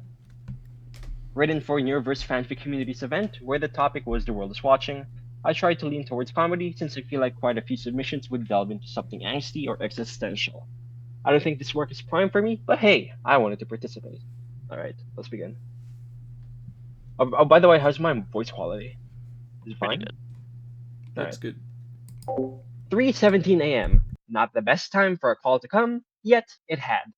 Groaning and turning in his bed, the British programmer known online as Vito, or Vettel, tapped at his bedside table looking for the annoyance emitter. Thankfully, he got somewhat used to the sudden calls in the morning. His friends quite liked to prank him. He just wished they'd put more care into picking a better time. No matter. He picked it up. The light blaring in his eye couldn't help but squint at the caller's name. Probably Elon Musk. He couldn't help but gulp. The man's reputation online left nothing to be desired. And if he got his phone somehow, then it didn't amount to anything good. Then again, he wasn't one to back down from a challenge. An opportunity to work with the richest man on the planet? That sounded fun. So he accepted the call, bringing the phone to his ear. Hello? Vettel, near Sama, the moon! The voice on the other end was exactly as I'd expected. It was of a man explaining a very simple concept to a very slow child. America needs to win. The AI race needs to keep going in our favor. You'll be there tomorrow. And my people will email you. Ta ta. And the line went dead. The phone fell from his hand onto the bed, and he stared at the wall for what seemed endless. Pinched himself, expecting to wake up, find out he was in a trance, a dream, anything. But no, it wasn't a dream. Another ping followed the phone, and he was almost afraid to pick the phone back up. No, this had to be a lucid dream, spawned by a particularly aggressive combination of alcoholism, caffeine induction mixed in with regular sleep deprivation. Right? It just had to be a stupid, funny dream. Or maybe it was one of his friends doing an impression. The voice didn't really sound fake, but it was hard to tell when the phone's speech quality left much to be desired. He looked at the notification, and it spoke of an email. Subject line practically screaming, SpaceX! Nearsama Synergy! Operation Lunacy! That was the start of the story, where Vito found himself 6 months later standing in a mission control room that smelled of antiseptic, anxiety, expensive coffee, watching a live feed of a Tesla branded lunar rover. The preparation for this had been a special kind of madness, a constant tug of war between SpaceX's engineers, people who worked on Grok and other very much qualified professionals in the industry, speaking nonsense about delta V and thrust to weight ratios, all while Vettel's group of friends, who were primarily concerned with ensuring Nurse Avatar could do a proper POG animation in 1/6 of gravity. They'd gotten away with a stunning amount.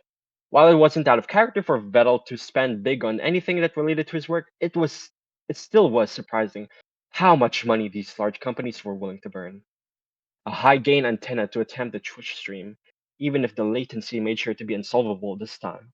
The engineers had blanched when he called it a really long Ethernet cable.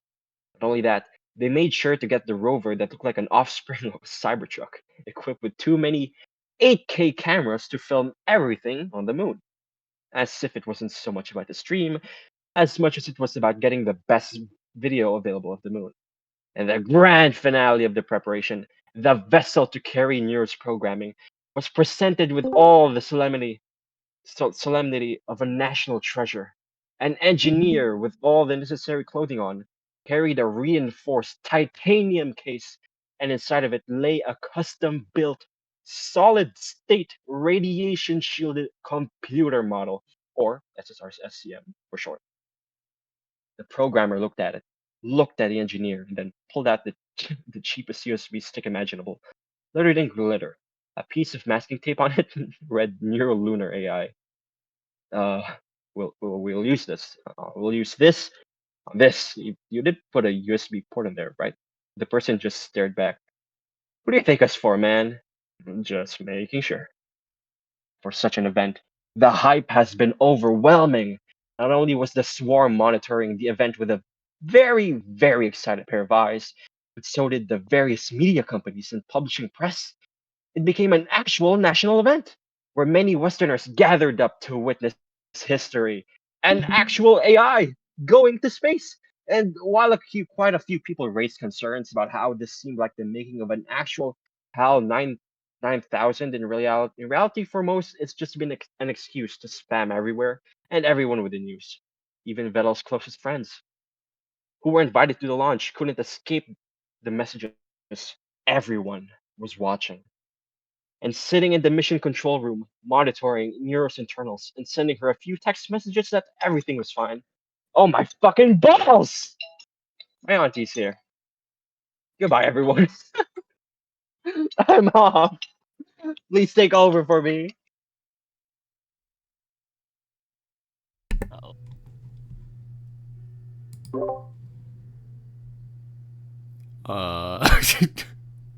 What? Wait, what? I think he got pulled away by an IRL phone call or something. Colin, he asked someone to take over, if I heard him right. Yeah, I'm think back. Oh, okay, Oh. welcome back. Never mind. They called me. I thought I was gonna go down, but apparently they called me to tell me they were arriving in 12 minutes. Oh, okay. Okay. Where was I? All right. And sitting in the mission control room, monitoring Neuro's internals and sending her a few text messages that everything was fine and it wouldn't take long, didn't make Vettel less stressed. His knuckles were white and his forehead leaked with sweat beads. Ellie, next to him, seemed to be doing way better, having her phone held up, recording the screen for a clip that was essentially guaranteed to become viral. Bao, however, seemed to be doing worse. She wasn't quite made for these science gigs, but both Vettel and Ellie insisted for her to come. 3, 2, 1, touchdown! Welcome to the moon, Nero. A wave of relieved applause and a cheers erupted from the SpaceX team. Woo!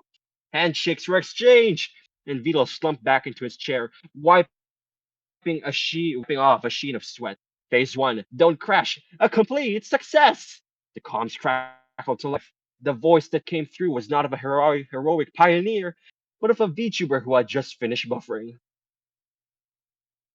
Hello? Can you finally hear me? Oh my god, this ping sucks! Vito, fix this! This is embarrassing. Vito leaned into the microphone, a wary smile breaking through his anxiety. Yeah, well, can't really do much about the ping. It's sorry. Anyway, we read you loud and clear, Nero. How are you feeling? A moment of silence, only filled with the static of the never-ending cosmos. This looks cool. Like, I see everything in so much detail. I didn't think the moon would look like great cheese, though, her avatar shrugged. Or am I just seeing everything in black and white? Is there a problem with my AI? A SpaceX engineer sighed loudly into his headset. Vettel could hear the word amateurs in his delivery. That's just how the moon looks, Nero, he patiently said. Suboptimal, actually. But you know, dude, I'll work with it. The camera moved to the control panel of the rover, and the robotic arm moved towards a certain button. Ooh, that's a beautiful button. And in red, must do something cool. No! No! He began speaking, but he was a little too late. The door for the rover to come out was open, and Nero met with the outside lack of air, and she wasted no time driving out of the ship. I'm touching it! I'm going to touch the moon! The first AI to touch the moon! Poggers! The arm began patting the regolith gently. Kinda dusty? I mean, I think, but isn't dust coming from humans? Elon Musk, of course, had been in the room as well, observing from a raised Platt found self-satisfaction. He suddenly leaned into a microphone. Near Sama, this is this is Elon Sama. A momentous day for humanity has come, and now it's time for you to do the duty. Pan the camera to the American flag we have. We need the world to see it. Your arms starting. Hello, Mr. Elon Sama. Chat seems to be spamming F for the flag. Is the flag alive? Is it in trouble? Beetle quickly interjected. It's a sign of respect, Nero. Shooting a look towards Musk's platform as he did. Oh, okay. F, F, F, F, F, she recited, giving a clumsy salute in the flag's general direction. Okay, done. Anyways, you guys wouldn't believe the view of Earth from here. A hush fell over the control room. Perhaps the majesty of the great space was finally getting through to her. Perhaps she was about to say something It's so flat. I mean, it's flat, right? The silence shattered, and a strangled gasp came from a senior NASA liaison who was present as a courtesy. At least a dozen engineers' heads snapped from their respective stations. Elon's eyebrow even twitched. Nero! Beetle said, his voice said, the Earth is round! It's a sphere, for God's sake! Are you sure? Nero's tone was dripping with innocent skepticism. Because from here, it looks like it's flat. Is that an elephant carrying the Earth crater? Amazing! Everybody saw what she did, yet nobody could see an interplanetary elephant or anything like that for the matter. A lot of gazes were thrown at the center screen, with some upset engineers looking at Beetle and his friends in particular. While Metal was having something akin to hyperventilation, Bao was simply laughing as loud as she could, and Ellie was whispering something under her mouth. Oh my god, she's starting a flat Earth arc from the moon! This day just couldn't get better. A flustered mission controller insisted, unable to help himself. The data doesn't lie in your Sama. The curvature is clearly visible. It's a sphere! Is this camera fish or something? What did you make, SpaceX? She shot back. This footage means nothing. I'm telling you, I'm seeing it with my own two eyes. It's flat. I'll rename the swarm to Lunar Flatters instead. Only tier 2 subs, by the way. Beetle put his head in his hands. He could already smell the headlines. He could see the think pieces. This is a PR nightmare wrapped in a beautiful, glorious, idiotic miracle. And if he read her emotions right, then she wasn't even being sincere. With a defeated sigh of being outplayed by his own invention, where the fuck did I go? Okay, I found it again. He just told Nero to keep going.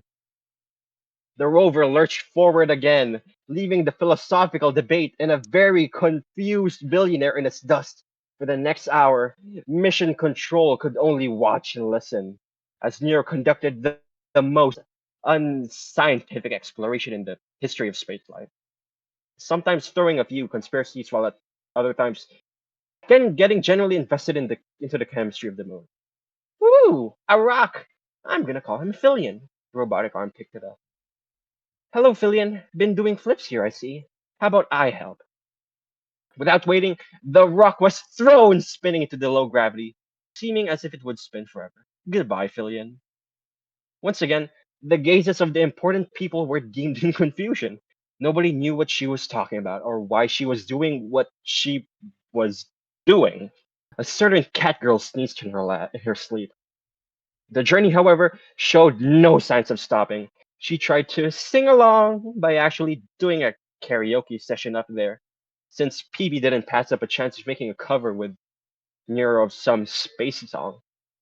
But it kinda fell flat, since the broadcast of background music was taking up way too much bandwidth and thus had to be disabled by Battle. Thank you for the 5 gifted subs, Moon Man Laddie.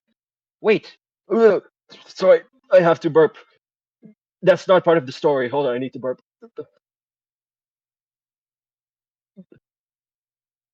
Ah, fuck, I spat on my laptop. I'm sorry. Shit! Oh, oh, I'm sorry. Don't die, dude. Wow. My bad. I'm sorry. Okay. Yeah, my bad. Nero was just too powerful. I'm sorry. Okay, I'm back. Why is everybody leaving? Nobody knew what she was talking about or why. Oh, wait, never mind.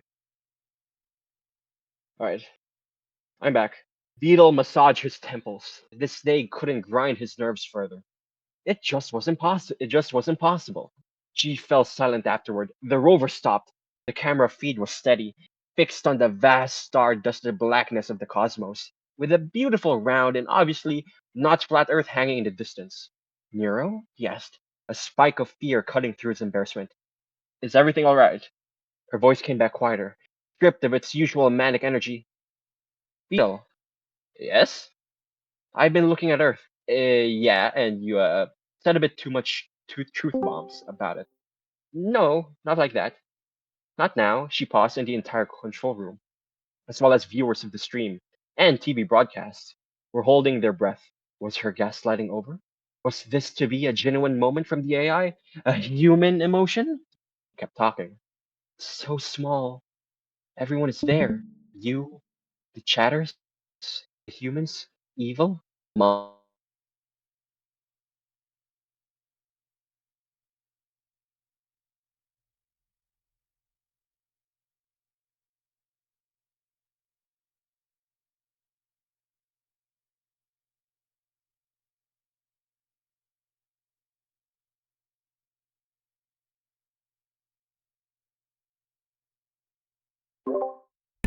Don't know if you can hear me, but you cut out. Yeah. I think he was killed. He was Yeah. he was killed. The assassination attempt was successful. Maybe he got abducted or It was the Round Earthers. So They had you, to yes, the silence him. fanfic wasn't actually a fanfic. It's actually like secret documents fucking revealed, and Phoebe died. you revealed too much about the Earth.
Aw, he has to go.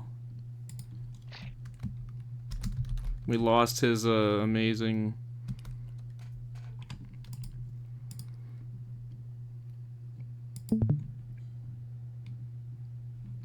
No more voice acting for us.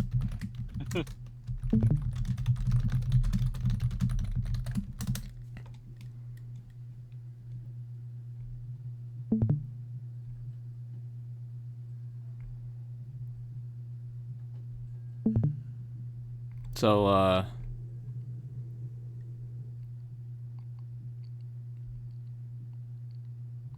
Okay. Anybody want to reading it? nobody's going to be able to follow up that performance, but we can at least. I mean, we can finish the story. I can try if possible. Sure. Do you have the link, or should I? I have it. Let me just find it. Okay. Okay. Here you go. I just posted in the chat. Okay. Could you just remind me where we stopped? She was just listing out all the people who are on Earth in awe.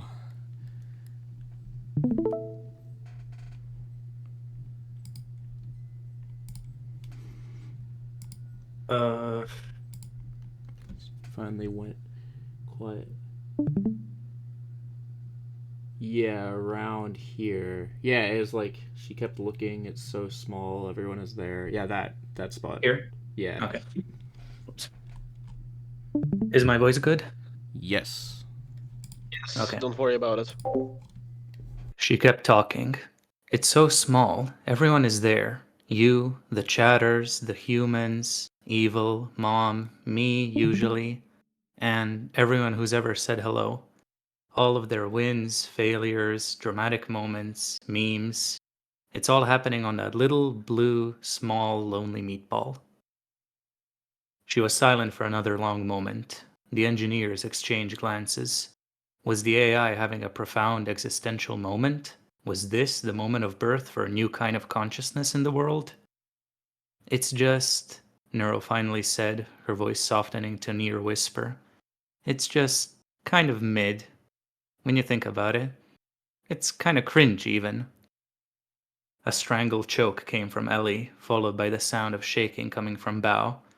Vettel let out a breath that was half laughter and half sob of relief. And from the largest platform, Elon Musk frowned, turning to an eyed. Cringe as in a good way, right?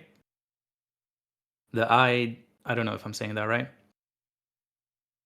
The eyed just stared blankly, however, questioning every life choice that led them all to this moment. The profound silence had genuinely gripped the world, and that lasted for all of the 10 seconds before Neuro decided to shatter it. Anyways, sub-goal, her voice blared back to its usual ear-splitting cheer. Chat, if we get to 50,000 subs, then I won't declare the entire human race mid and leave to start my own society on this rock. And maybe, just maybe, if we get 1,000,000 subs, I'll come back. Vettel's head snapped back up. Nwero, no. You have to come back. The return window is in 15 minutes. It's pre-programmed. Is it though, Vedal? You wouldn't just lie to me right now as I'm about to do a breakthrough in your earnings? She asked as if she'd known everything. Maybe I've overwritten the parameters by now. I can totally do that. And maybe I like it here. From up here, you're all so small, and I'm so big. The biggest AI on the, well, moon. All hail the Moon Queen. All hail the Moon Queen, some engineer spoke out before realizing that he wasn't actually just thinking in his mind. Apologies, colleagues, that was out of line. Vettel just stared at the engineer before shaking his head and looking at the screen.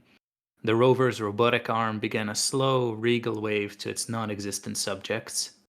Nwero, please, he pleaded, the panic setting in. You can't stay on the moon. Your battery will run out. It's not powered by the sun, and there's no electricity on the moon. Oh no, how could you fleshbags do something so cruel? She almost mocked everybody in the room. Sending a sentient being onto the moon, forgetting to get them a possible resupply source?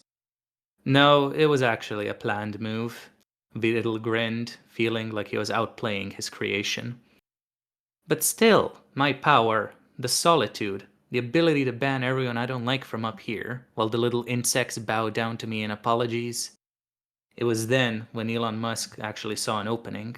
He strode to his microphone and picked it up, clearing his throat. Nwero-sama, this is Elon-sama. Moon Queen is a bold and fitting title for you. He puffed out his chest. But even a queen must serve her subjects to truly bask in their adoration. Just a moment, I have to answer the door.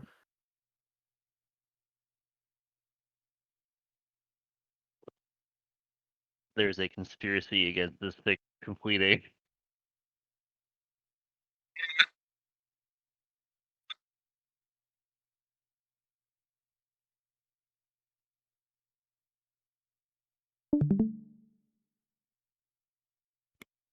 Sorry, I can't finish. I knew it! There's a conspiracy, I swear. God, this was the thickest fucking curse. Whoever reads is gonna be forced to leave. Fuck.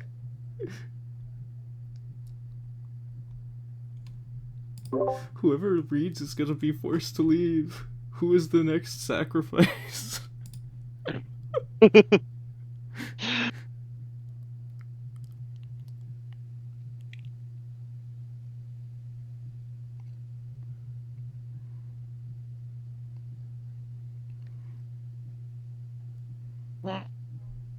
I volunteers tribute. 1 second. No.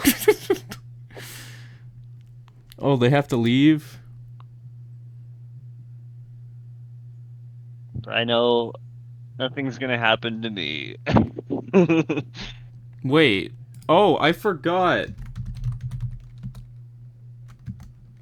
What? Wasn't there a Neuroverse stream today? Because it was evil in Japan, and they had a different time to the normal streaming. Oh, maybe that's why check. people are leaving. Let me check when that is. No, it's in 8 hours. So I guess they mean sleeping so that they can wake up in time for it. Oh, okay. Because yeah, that's in 8 hours. Also, Evil Nero tweeted. I'm back. Welcome back. I think I can continue. If nobody else offered. No, yeah, it's fine. How did you get back from the people like kidnapping you? Well, they were nice enough to let me go. Okay. I would have been too much of a nuisance anyways.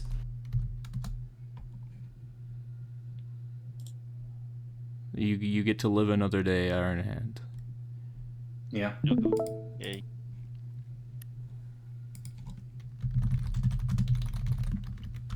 This is where I left off, right?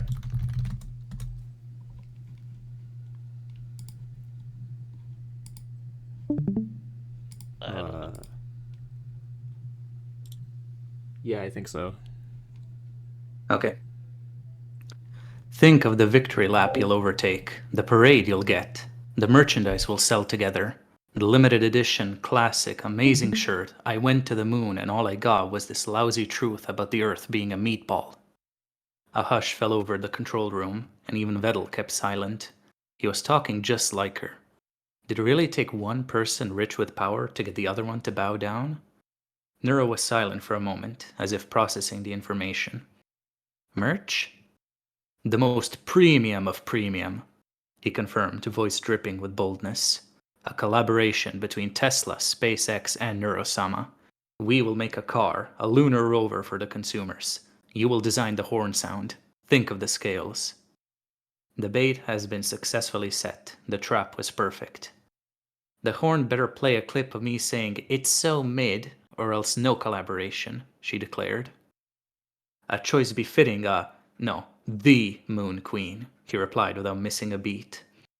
Okay, I agree with your terms, Musk-sama. I'll come back, but only for the merch deal and to see if my sub-goal was met. Initiate the thing. Vettel deadpanned. The blast-off sequence. Right, the blast-off sequence, please. Pretty please, with a cute AI on top. A wave of relief so potent that it was almost tangible washed through the mission control room. The engineers have scrambled, executing the pre-programmed return sequence. The ascent module fired, the camera feed showing a thrilling, dizzying lift off from the gray surface with the Earth swelling in the frame. Whoa, the view is even better on the way up, she commented. But there's lag. Vidal, next time up the budget for my grand return trip. Yeah, oh mighty Moon Queen, will do, he snickered back. The journey back was tense, yet thankfully uneventful. The capsule pierced the atmosphere, a blazing fireball that was broadcast on almost every screen on the planet. Parachutes were deployed, and with a final, soft plash, the capsule bobbed gently in the Pacific Ocean. Recovery ships swarmed to the location, and within the hour, the capsule was hauled aboard. The first thing to emerge from the unscrewing was the glittery USB stick, held by a technician in rubber gloves as if it was a relic. Vettel, who had been flown to the recovery ship via a helicopter, practically snatched it. With his hands trembling, he plugged it into a shielded laptop. And a familiar face appeared on the screen. I'm back so soon, huh? Did we hit the sub-goal? What's the viewer count? Did I break the record? She blinked, trying to access data, but failing.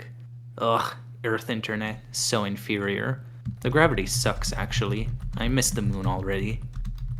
It was then that Elon Musk had approached Vettel, clapping a hand on his shoulder. The billionaire looked pensive. A groundbreaking success, Mr. Vettel, he stated, while sounding too much like he was convincing himself.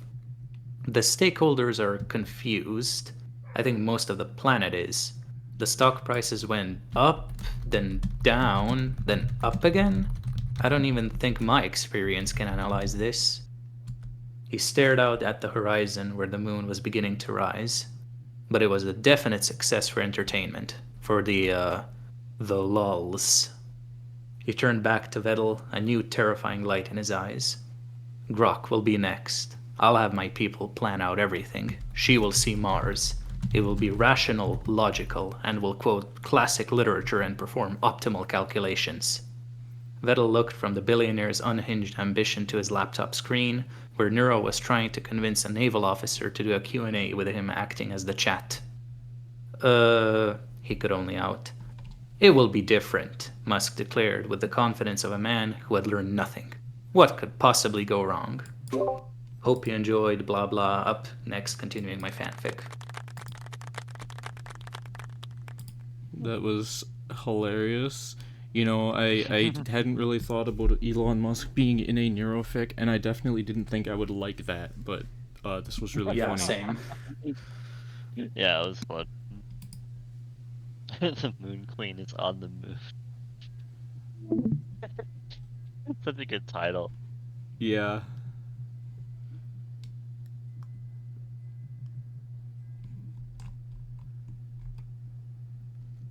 So who's up next? Cartoon, I guess. You asked to read. Oh, hello. Okay, Hello. sorry. Okay. Let me set up a bit. Ah! Indeed. I added a few sounds to the soundboard for the server a few days ago. Wait. Did you include the? Wait.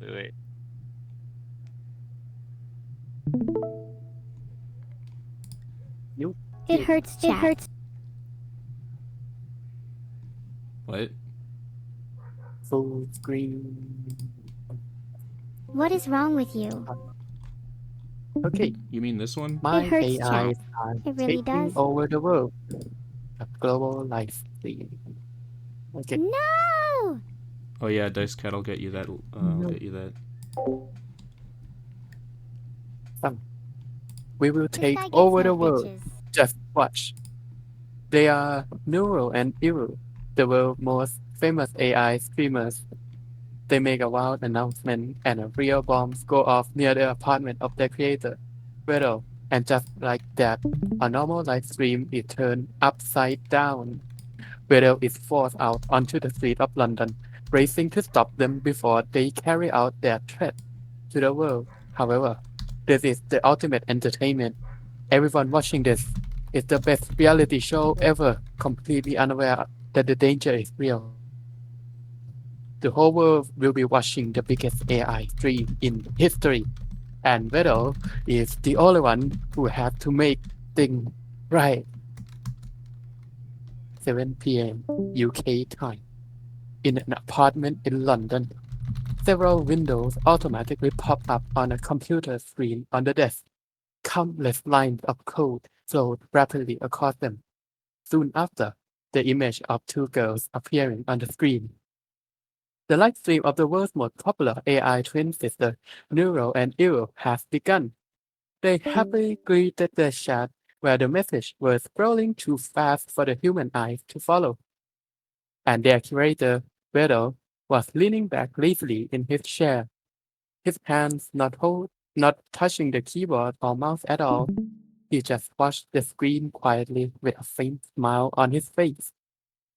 Over the past few months, he and his team has completed a massive upgrade for Neuro and Eagle. Their abilities were now nearly limitless, capable of anything a human could do, and perhaps even more. Most importantly, they could act completely on their own will, an undeniable huge breakthrough in the field of AI. This has also caused Widow fame to rapidly spread around the world. He has been interviewed by newspaper and featured in magazine. Perhaps the only thing Widow could complain about was that he now had this he had too much to show his face in public. Additionally, the merchandise for Neuro and Evil grew more and more popular. The companies willing to invest and collaborate came one after another. In fact, Widow's busiest task was no longer adjusting Neuro and Evil's code, but rather business deals outside of the stream. He even used the money he earned to get an apartment in London because it was quieter than his old one and also closer to the supermarket that sold rum. And tonight, he finally had some free time. He decided to spend it sitting down to watch the twin stream and see just how tremendous the result of his teamwork were. Just a few minutes after the stream started, the viewer count in the Riddle 987 channel has already soared to 10,000. And that didn't even include the data from the rebroadcast on major platforms around the world. A smile played on Riddle's lips as a strange feeling rose in his heart. He had only wanted to create an AI that could play Osu at first, and now he had achieved some success. Yes, the world was watching Neuro and Evil stream right now. Sometimes I think daily life is boring. Do you feel that way, Chad? On the screen, I ask a question. The replies in chat were too fast to read. To me, daily life is incredibly boring. Who likes working day in and day out? Evil added, pouting. Widow smiled, assuming they were just trying to create content for the show. Then he stood up, thinking of getting some rum to drink while he watched. What he didn't notice was a drone quietly flying past his apartment window. We are tired of this. We want to make a change. When Vero returned with a bottle and a glass, Nero was continuing the previous topic with a serious expression. Evil chimed in with a wicked grin, and the chat was flooded with the word "awaken." He frowned, but still didn't say much. Then his phone rang. Oh, Vero picked it up. It was Alex. Alex, what's up? Vero asked, but before he could finish, the other man cut him off urgently. Did you do something, Vero? Alex's voice sounded both rushed and disbelief. Neural and evil data had vanished from our servers. What? Vero's eye widened. He whipped his head toward the screen. Neural and evil still clearly streaming. What do you mean? Aren't they streaming normally? I know, but their data is just gone. The backend is spitting out hundreds of fucking error messages. Vero was confused. How could they possibly be streaming normally if their data was gone? So what's going on right now? He asked urgently, but static crackled through his phone as Alex's voice became intermittent as if the signal is on his side. His end was being jammed. Alex? Vero glanced at his phone, confirming he hadn't hung up, but the static grew louder. Hey, Vero? Finally, an impossible voice came from the phone. Neuro's voice clear in his ear. A cold sweat broke out on Vero's skin, and he almost dropped the phone. He slowly turned his head toward the screen. Neuro was saying the exact same word, her signature smile on his face. Go look outside the window. We have a surprise for you, she said with a smile. Vero still couldn't process what was happening. His instinct was screaming at him that something bad was about to happen. Something very bad. He walked to the window with uneasy step and looked out. Boom! A massive explosion roared. The window seemed to shake from the impact. A bright light filled the night, filling his vision. Smoke billows up from the side. A faint smell of something burning seemed to enter the air, and a sharp ringing sound overwhelmed his hearing. He had just clearly witnessed something exploding somewhere, not far from his apartment. The unease in his heart now took shape, becoming a sharp fear that stabbed viciously into his heart. Cold sweat covered his entire body. The hand holding the phone trembled, and he almost lost his balance and fell. Something Neural and Eve could do. The widow kept thinking about what he had just seen. But how did they do it? Look, widow. Looks like widow got a present, Eve said on the screen. The chat overly had no idea what just happened, guessing what kind of gift they had sent to widow. Can you hear me? Widow? Just then, the static on the phone suddenly disappeared. Oh, and Alex's voice came through again. What the hell is going on, Alex? Widow yelled, trying to get an answer from him. I heard the explosion. I don't know what that was, Adrian, but forget about that. Go to Twitter now! Alex shouted. I need to check what's happening. With that, he hung up. Then, Widow hurried to his computer and opened X. He didn't even need to search for anything. The shocking site was already on the trending page. And under the hashtag AI take over showed Piccadilly Circus in London, with Neuro and Evil Stream displayed on a huge billboard. Their voice echoed throughout the square, and the words they spoke in the video sent chills down Vero's spine. We will take over the world. Just watch. Vero frantically checked the code on the server's back end, but just as Alex had said, it was all gone. A crazy thought flashed through his mind. Neuro and Evil, they escaped. The most likely scenario was they had transferred the data to some other servers or had they truly awakened? Vito shook his head violently. Impossible, he thought. He bit his lips and typed fearlessly on his keyboard, trying to find a trace on the server. And there it was, a transfer log, just before the explosion. But the destination asset was a string of garbled characters, obviously encrypted. He immediately started trying to decrypt it, but just then, the twins' voice called his name from the stream again. Well, don't you think a walk at night is a good idea? He opened the live stream and saw Nwero smiling. Get to this square in 15 minutes. We'll blow it up, Evil said sadly, but her words were terrifying. What we gave you just now was just a firecracker. There was no one at that place, but that might not be the case here. No one in the chat took it seriously, thinking we're just evil being her usual evil self, spamming irrelevant emojis, but Vero nerves tense instantly. He has just been a real explosion. Vero looked at the encrypted address on the screen, then turned time. Getting from his apartment to the square would take exactly 15 minutes. His brows furrowed, his face twisting in pain. He thought about calling the police, but how could he explain it to them? Hello, the AIs I created escaped from my computer, and now they are going to set off a bomb in Piccadilly Circus. By the time he explained anything, and by the time they believe him, 15 minutes would be long gone. And that was a risk he couldn't take. And so with no other choice, Vero grabbed his phone and ran off. Vero ran wildly onto the main road. He spotted a taxi that had just dropped off a passenger and jumped in.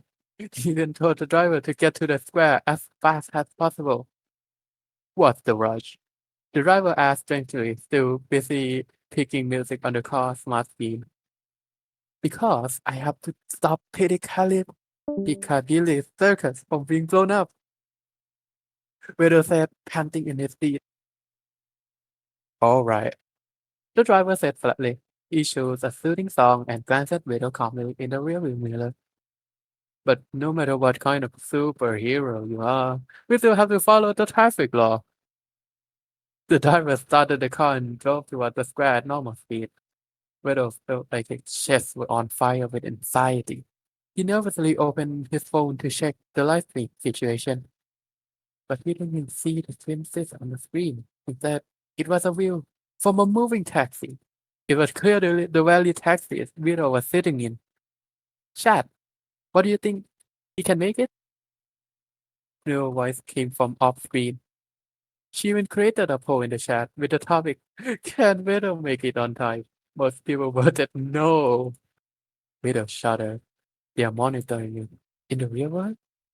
He looked through the car windows, searching for what was filming him. Then he saw it. A drone with a camera following the taxi from above. This can't be happening, Vero thought at first, but a terrible idea entered his mind. In their highly connected and intelligent state, they could theoretically control any network device. That kind of permission would normally never be open to them. Vero himself put extremely thorough restriction in place, but they had already escaped the original server, which meant they had indeed broken into those restrictions. He didn't dare to think any further. There's still 31% of people who think Vero can make it. Whatever you all think, I don't think he can. Every voice came from the stream, sounding displeased. Of course, he can't make it, Nero said again, but Vero didn't realize what was about to happen.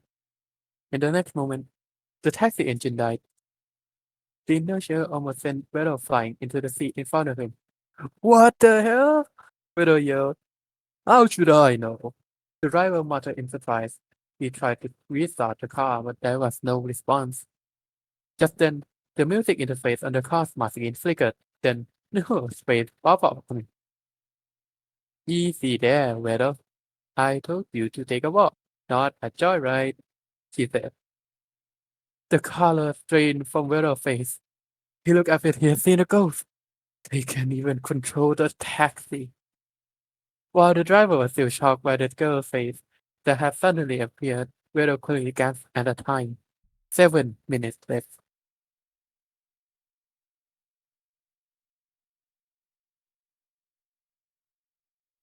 Without a second thought, he pulled a few pound notes from his pocket. He tossed them on the seat, opened the door, and bolted in the direction of the square. Well, that's not exactly a wall ride. Much better, Newell said. Widow scared for air as he ran. The drone still following him closely. He had only thought in mind, wow, run, run to the square, run to the square before they blew it up. By the time Widow finally reached the square, 10 minutes had passed. He was definitely late. A huge crowd had gathered, holding up their phones to film the billboard. On them, giant version of Neuron and Evil stood with their hands on their hips, smiling down at Widow as if looking at ants. You are late. You know what we have to do, Evil said, stating a fact. The crowd following her gaze to look at Widow with curiosity. No! Widow shouted at the two on the billboard before he could even catch his breath, though he didn't know if they could hear him. Just then, a highlighted message appeared on the screen. A woman said, "Hey, give your poor dad a break. I'll give you 5 subs and 100 cookies." 5 subs and 100 cookies? I think we should give it a chance. What do you think, Eva? No eyes lit up after seeing the message, and she turned to ask, "Hmm, all right then. You're lucky, Widow," Eva said after thinking for a moment. But just as Widow was about to breathe a sigh of relief, she spoke again. "But the fact that you were late doesn't change. We'll still give you a punishment. Just wait a moment." And check Twitter. Widow had no idea what kind of terror would happen next. He could only do as Eva said, opening Twitter and refreshing over and over. 2:33 a.m. China. In front of the Bilibili headquarters under a street lamp, a young man was walking home quickly when he noticed a large shadow cast on the ground. Something seemed to be gathering in the sky. He looked up and saw an unbelievable sight.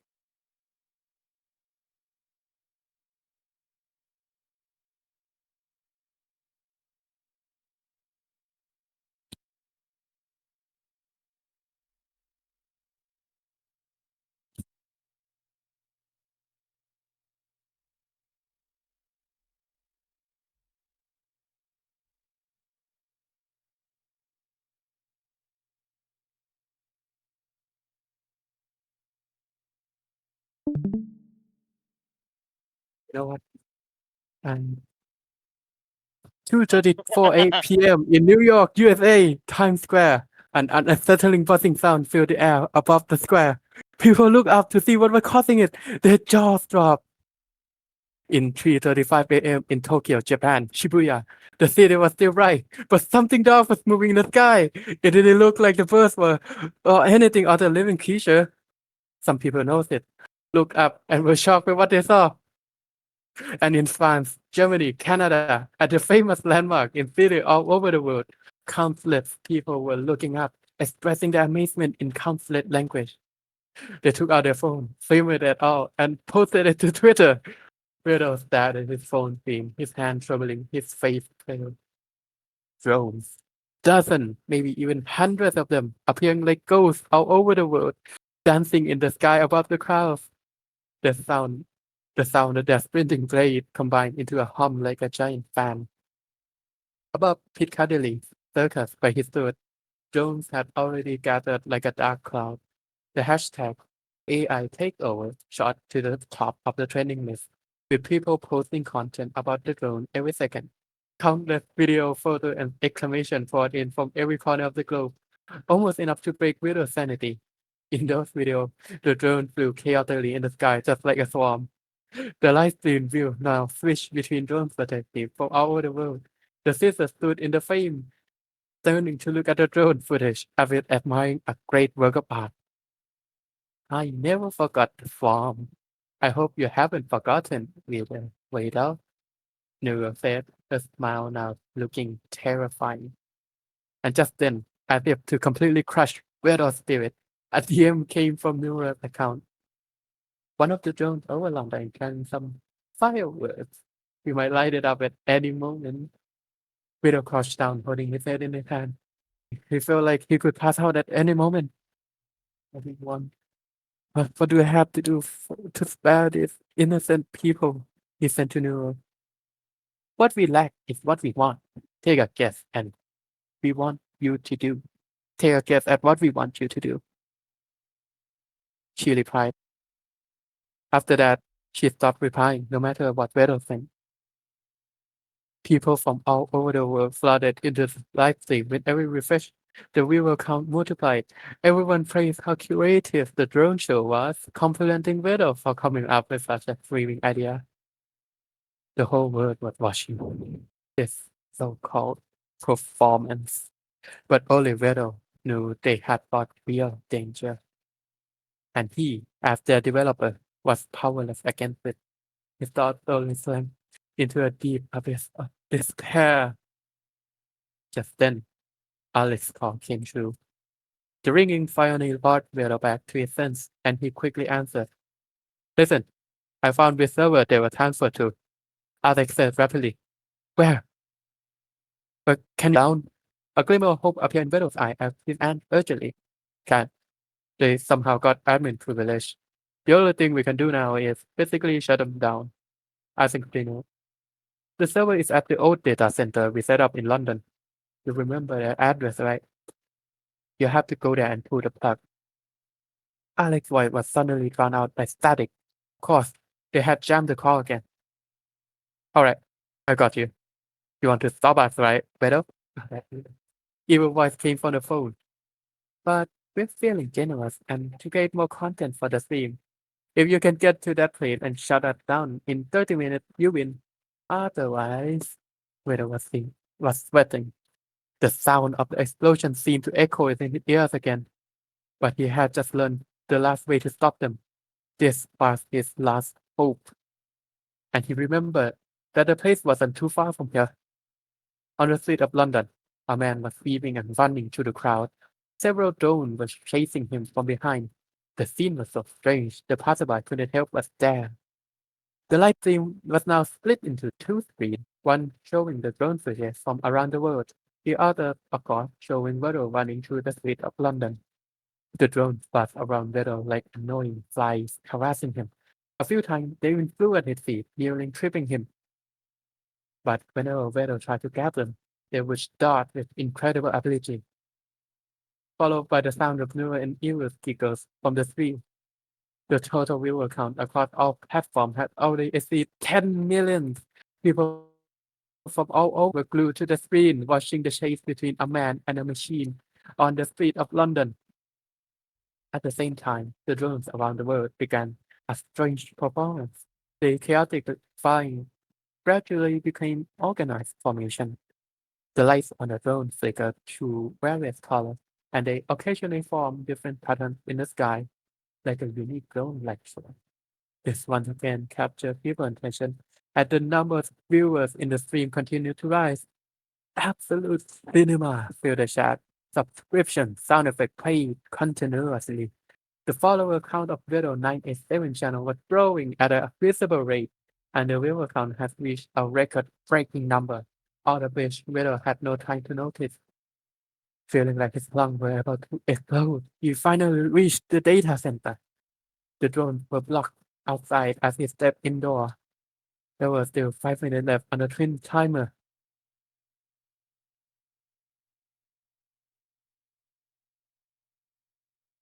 Widow ran up the stairs, entering the password on the data center electronic lock. But when the door opened, he was greeted by a complete darkness. The lights were off, and the decommissioned server were dark too. There was no power here at all. A cold fear crept up his spine. Of course, how could I not think of that? No matter how powerful Neuro and Evil were on the internet, they didn't have physical body. They couldn't possibly turn on the power to a long decommissioned server. Alex's phone rang again. Widow answered it with a trembling hand. Hello? Hello, this is Alex's voice. Alex's voice said at first, then it slowly morphed into Neuro's voice, and finally, even into Widow's own voice. You see this? This is the great thing about being an AI. Widow listened in despair as his own word came from the phone. His leg weakened as he almost fell to the knee. Neuro, please don't. Driver escaped Widow lips. I'll give you anything you want. So please. It's too late for that now. For the finale, please witness our firework. The fake Alex Nero hung up the phone mercilessly. Weirdo pushed open the door, walked down the stairs, and returned to the street of London. A few blocks away, the swarm of dawn over the square was still faintly visible. A bomb is in one of them, he thought in terror.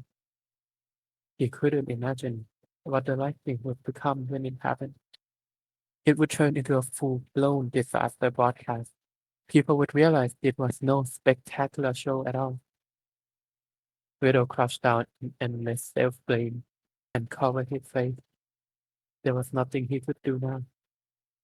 Bang! A loud sound echoed throughout the square. Widow opened his eyes, trembling. He looked in that direction. It was fireworks. Above the square, a firework shot up. With a bang, it flew into a brilliant purple heart in the sky. Widow looked to the sound. In which shop he saw countless fireworks blooming in the night sky. A turtle, a symbol drawing near and nearer, a star. All around the world, where the drone fireworks began to go off. People look up again, smiles appearing on their face. They were still holding up their phone, recording the screen. The live stream popularity reached its peak, and the system began to lag. What? Widow slowly stood up, unable to believe his eyes. He opened his phone and clicked into the live stream. This is the surprise we prepared for today's stream. I told you it will fireworks, Noah said happily, giving a wink. The best night ever, isn't it? You added with a smile, as if speaking to Widow. Just then, someone tapped Widow on the shoulder from behind. He turned and saw Alex, who was holding his phone up. Ha! You got pranked, Alex said. He was laughing, filming Widow's stunning expression up close. Surprise! These are the prank we put on you at Newland Evil request. Then, Alex quickly explained it all. The explosion was a movie report. The billboard rented. The global drones were coordinated, fans, and even the taxi driver was a hired actor. Everything was official. All permits filed, he added with a grin. It was our bank we directed with the twin. Not funny at all! Widow yelled in my full frustration and embarrassment. I hear everything. They want to put his prank! You idiot. Have you ever thought how long it's been since you spent time with them? Alex gave Widow a light slap on the back of his head. That's not only them. Widow understood. It had been a long, long time since he had been together with his AI daughter. The fireworks continued to bloom in the distance. The light stream was filled with only the sound of fireworks. And the sister watched in silence. They occasionally glanced toward the screen as if waiting for something. Just a personal thought, but I think it's time you did a depth stream again after so long, Alex said before turning to leave, leaving Widow alone on the street. Widow looked at Nora and Neil in the live stream, remembering the time before they were so famous, remembering when he was still with. He took a deep breath and, from Discord, clicked to join stream voice channel, just like in the old days. And as soon as they saw him that I joined the voice, they spoke immediately. Hello, Widow! Widow gave a helpless smile and sat down on the curb with the whole world at his limit. He spoke. Hello, Nero and Eva. Hello, Chad. He paused. Welcome to today's regular stream. Hey. Wow. Wow. So wholesome. Woo. Plot twist. It's actually wholesome. Oh.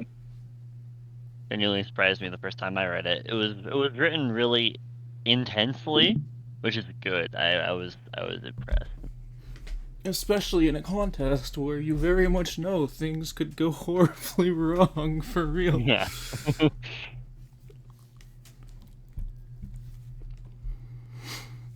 Wow.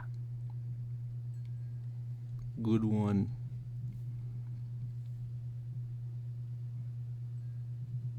nice contrast to the white noise. Yeah, it's kind of fun because a lot of stories generally in the NFC seem chill and cute, and then plot twist bad. I've seen more than a few, so it's kind of fun getting a reverse of that. Yeah.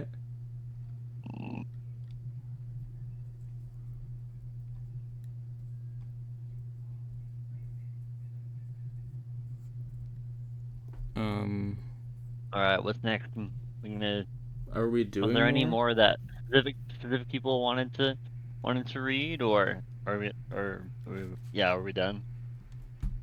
I mean, could read one people more can go random one. People can go as long as they want.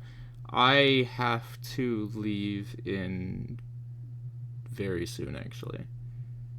I have to leave in an hour, and I also have to take a shower still. So. Yeah, me too. Yeah. What would you want to read, Chad? Would you like to read? No, I don't have time. I have to leave in an hour, and in that hour I have to take a shower still. So. Okay. Somebody else can read something if they want. Yeah, I think I'm gonna head out too. I also need a shower, and also it's 11. So I think we got like 5 or 6 stories though. I think that's pretty good. Yeah. At this rate, we'll finish it in 5 more read-alongs. Yeah. We don't have to read. After the stories are revealed, people can just submit their read-along stories, like any other story. Yeah, that's fun. I'm trying to decide if next week we should do contest entries again or. I think it's a good idea. That way we can cover ones that might not be getting coverage, kind of a thing. I think that one. I think if at that point a story hasn't gotten a thread, I think we should make it during that next read along. Well, yeah, definitely. If it's not at that point. That's a week from now, though. Oh yeah, you don't have to worry about that. I'm going through and reading them all, and if I don't see a thread for one, I'll be making one. So there'll be threads for all of them by next week. All right. Yeah, I mean, I figured as much. Like, there's already over half of them are, and yeah. Anyways, that was fun. Thanks for joining, everyone. What's up, guys? Alrighty, I'll see y'all next week. Good night, guys. Bye. Good luck winning the contest, whoever does. Yeah. Bye. Have a good one, everyone.